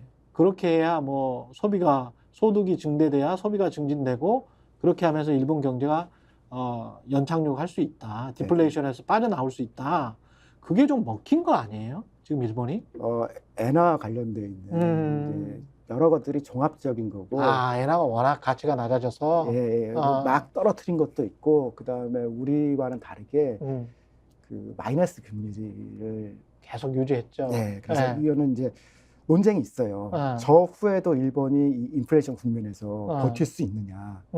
근데 지금도 마이너스 0.1인가 그럴 거예요. 안 올리고 근데 그거 하나 때문만은 아니고 여러 가지 종합적으로 움직여서 일본은 굉장히 좋거든요. 그럼 다시 뒤집으면 뭐냐면 인플레이션이라는 건 우리한테도 기회가 될 수 있고 구조조정에 기회가 될 수 있는데 경제 체질을 강하게 하는 게 아니라 정부 체질을 약하게 하는 쪽으로 지금 가고 있거든요. 무엇보다 그 정부가 어느 쪽으로 가고 있는지 그게 좀 깝깝해요. 가장 큰 문제는 이런 거예요. 그러니까 세금을 높일 거냐 낮출 거냐는 거는 늘 첨단 맨 앞에 있는 그런 정치 논쟁이에요. 뜨거워요. 뜨거운데 이 과정에 대한 얘기를 하고 싶어요. 과정. 네, 일본하고 한국의 차이는 뭐냐면은 일본은 경제 민주화라고 표현하면은 일본 총리는 그렇게 힘이 있는 사람이 아니거든요. 많이 얘기해요. 그래서 사람들이 욕을 막 하면은 미안하게 생각했어요 하고 이렇게 돌아가거든요. 예. 그리고 우리는 여전히 과정이 없는 경제를 해요. 과정이 없다. 그래서 지금 이거의 가장 큰 문제는 말은 토론하라고 되는 대통령이 마이크 잡고서 우리 이렇게 하는 거다라고 지시를 한 거예요, 공무원들한테. 거기 와 있는 사람들은 다 그 친한 사람들. 그래서 네. 이건 발표회예요. 앞으로 우리 이렇게 하겠다. 근데 그 발표하는 그 과정이 어떻게 됐냐 네. 전혀 몰라요. 그리고 어느 날 그냥 이렇게 와서 갔더니 대통령이 막 떠들었는데 이런 식으로 만약에 일본이 하면 그 총리 날아가요. 그러네. 근데 그러다 보니까 일본은 인기는 없을지 몰라도 어디로 우리가 가고 있는 거다. 그리고 찬반이 갈리거든요. 그렇지. 외국도 마찬가지예요. 영국도 총리 그렇게 인기 있는 사람 아니거든요. 그때 이 뭐 법인세 낮춘다 그러다가 이 그 여성 총리가 며칠 못 해보고 날아갔거든요. 근데 그 과정이 선진국을 튼튼하게 만드는 거예요. 뭘 좀 알려줘야 예, 미리. 토론도 하고 논의도 하고. 그래서 우리는 이 굉장히 큰 경제가 됐기 때문에 그냥 누가 일방적으로 해도 괜찮은 될 수가 없어요. 그러니까 이론적으로 얘기하면은 죄송해요. 제가 이런 얘기해서 네. 파레토 옵티멈이라는 말이 있거든요. 예. 파레토 최적이라고 번역하는데 예. 그럼 파레토라는 사람이 얘기를 해서 그런 건데 예. 이렇다면 이런 거예요. 여기 이제 케이크가 있다 그러면은 예. 누가 하나 더 먹으면은 다른 사람이 덜 먹는 상황이 되잖아요. 그렇죠. 근데 이게 아직 크면은 서로 다 먹을 수 있는데 파레토 최적이면 지금부터는 이제 누구 거 뺏지 않으면은 더 먹을 수 없는 상태다. 한국이 지금 여기 와 있는 거예요. 누군가의 세금을 빼면 다른 누군가가 세금을 더 내거나 그렇지. 아니면 그 세금을 갖고 과학기술 투자할 사람들의 몫이 떨어지거나 그래서 이 과정은 뭐냐면은 미안해 이 사람한테 뭘 줄 거야 그렇지만 너한테 혹시 부작용은 없니? 라고 물어보면 큰일 나요 우리 죽어요 그럼 그럼 조정을 좀 하자 그런 과정이거든요. 문재인 정부 때도 잘못된 것 중에 제일 큰 거는 과정이에요. 최저임금이라는 결과가 중요한 게 아니라 그걸 충분히 논의를 했으면 우리 회사 망해요 라고 하는 얘기들을 잘 반영하면 그걸 줄이는 과정을 만들 거 아니에요. 이렇게 하면은 파레토 최적에서 누군가는 필히 손해를 봐요. 그 생각해 보니까 포퓰리즘이라는 것도 이게 과정이나 절차가 생략된 채 예. 깜짝 발표를 통해서 국민들의 어떤 인기를 얻을 수 있지 않을까 하는 그런 어떤 예. 민주적이지 않은 반민주적인 발상인 거네요. 그러니까 경제 예. 민주화라는 거는 예. 사실 과정의 민주화거든요. 정치 민주화라는 게 우리가 다 알다시피 그거는 과정의 민주화를 얘기하는 거예요. 그러네요. 우리가 선거로 뽑았다.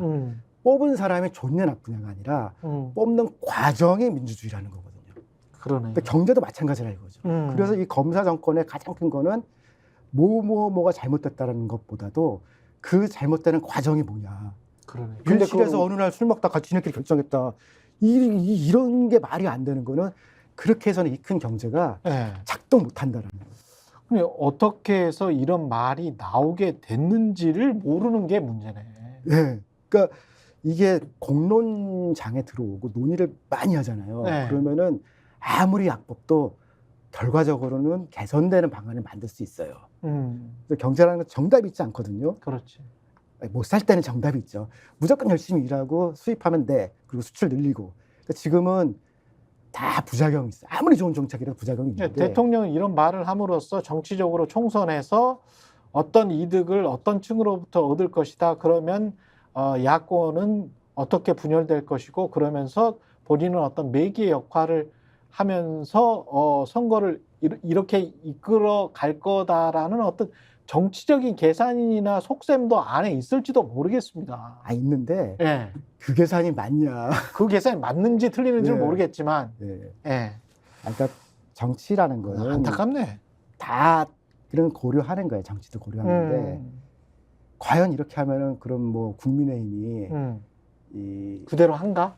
과반을 할 수 있냐. 예. 제가 보기엔 지금 예. 대원선 방어도 어려워요. 백석도 사실은 어려워요. 그렇게 보세요? 예. 왜냐하면 이게 제3 세력들이 등장하기 때문에 딱 둘이 붙을 때는 51대 49 딱 구도거든요. 근데 3이 되면은 또 3분할 돼요. 그러다 보면은 여기만 갖고서는 100석을 넘기냐 못 넘기냐 그게 또 하나의 기준점이거든요. 그게 현실인데 지금 그 옆에는 지금 우리 검사 정권의 특징은 뭐냐면요. 쓴소리하는 사람들이 싹 없어요. 그래서 이 집단적으로 모여보니까 틀렸다. 근데 아무도 틀린 얘기 안 해줬다.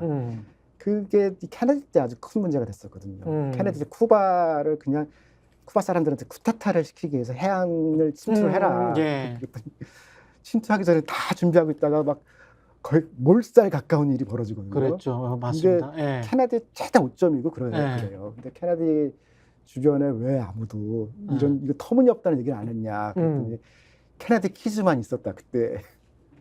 그래서 이 우리끼리 맞다고 하는 것들이 현실에 나왔을 때 그게 맞느냐라고 그 정치학 이론이나 의사결정 이론을 되게 중요한 사례로 들어가거든요. 근데 그런 거를 막 실행을 해버리고 막 말을 해버리니까 국민들은 뭐 혼란스러울 수밖에 없습니다. 그 실행은 설마 안 되겠다?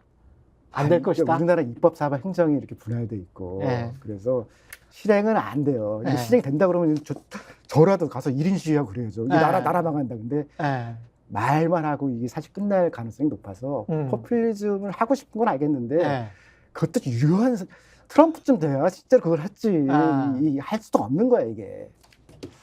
알겠습니다. 여기까지 지금까지 경제학자 우석훈 박사였습니다. 고맙습니다. 예, 감사합니다. 예, 내일은 오전 9시에 조수진의 정치본색으로 찾아가겠습니다. 저는 최경영이었습니다. 고맙습니다.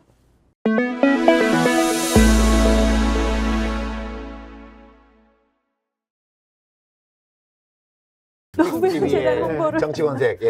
다시 제가 말씀드리죠. 구독, 좋아요, 사랑입니다.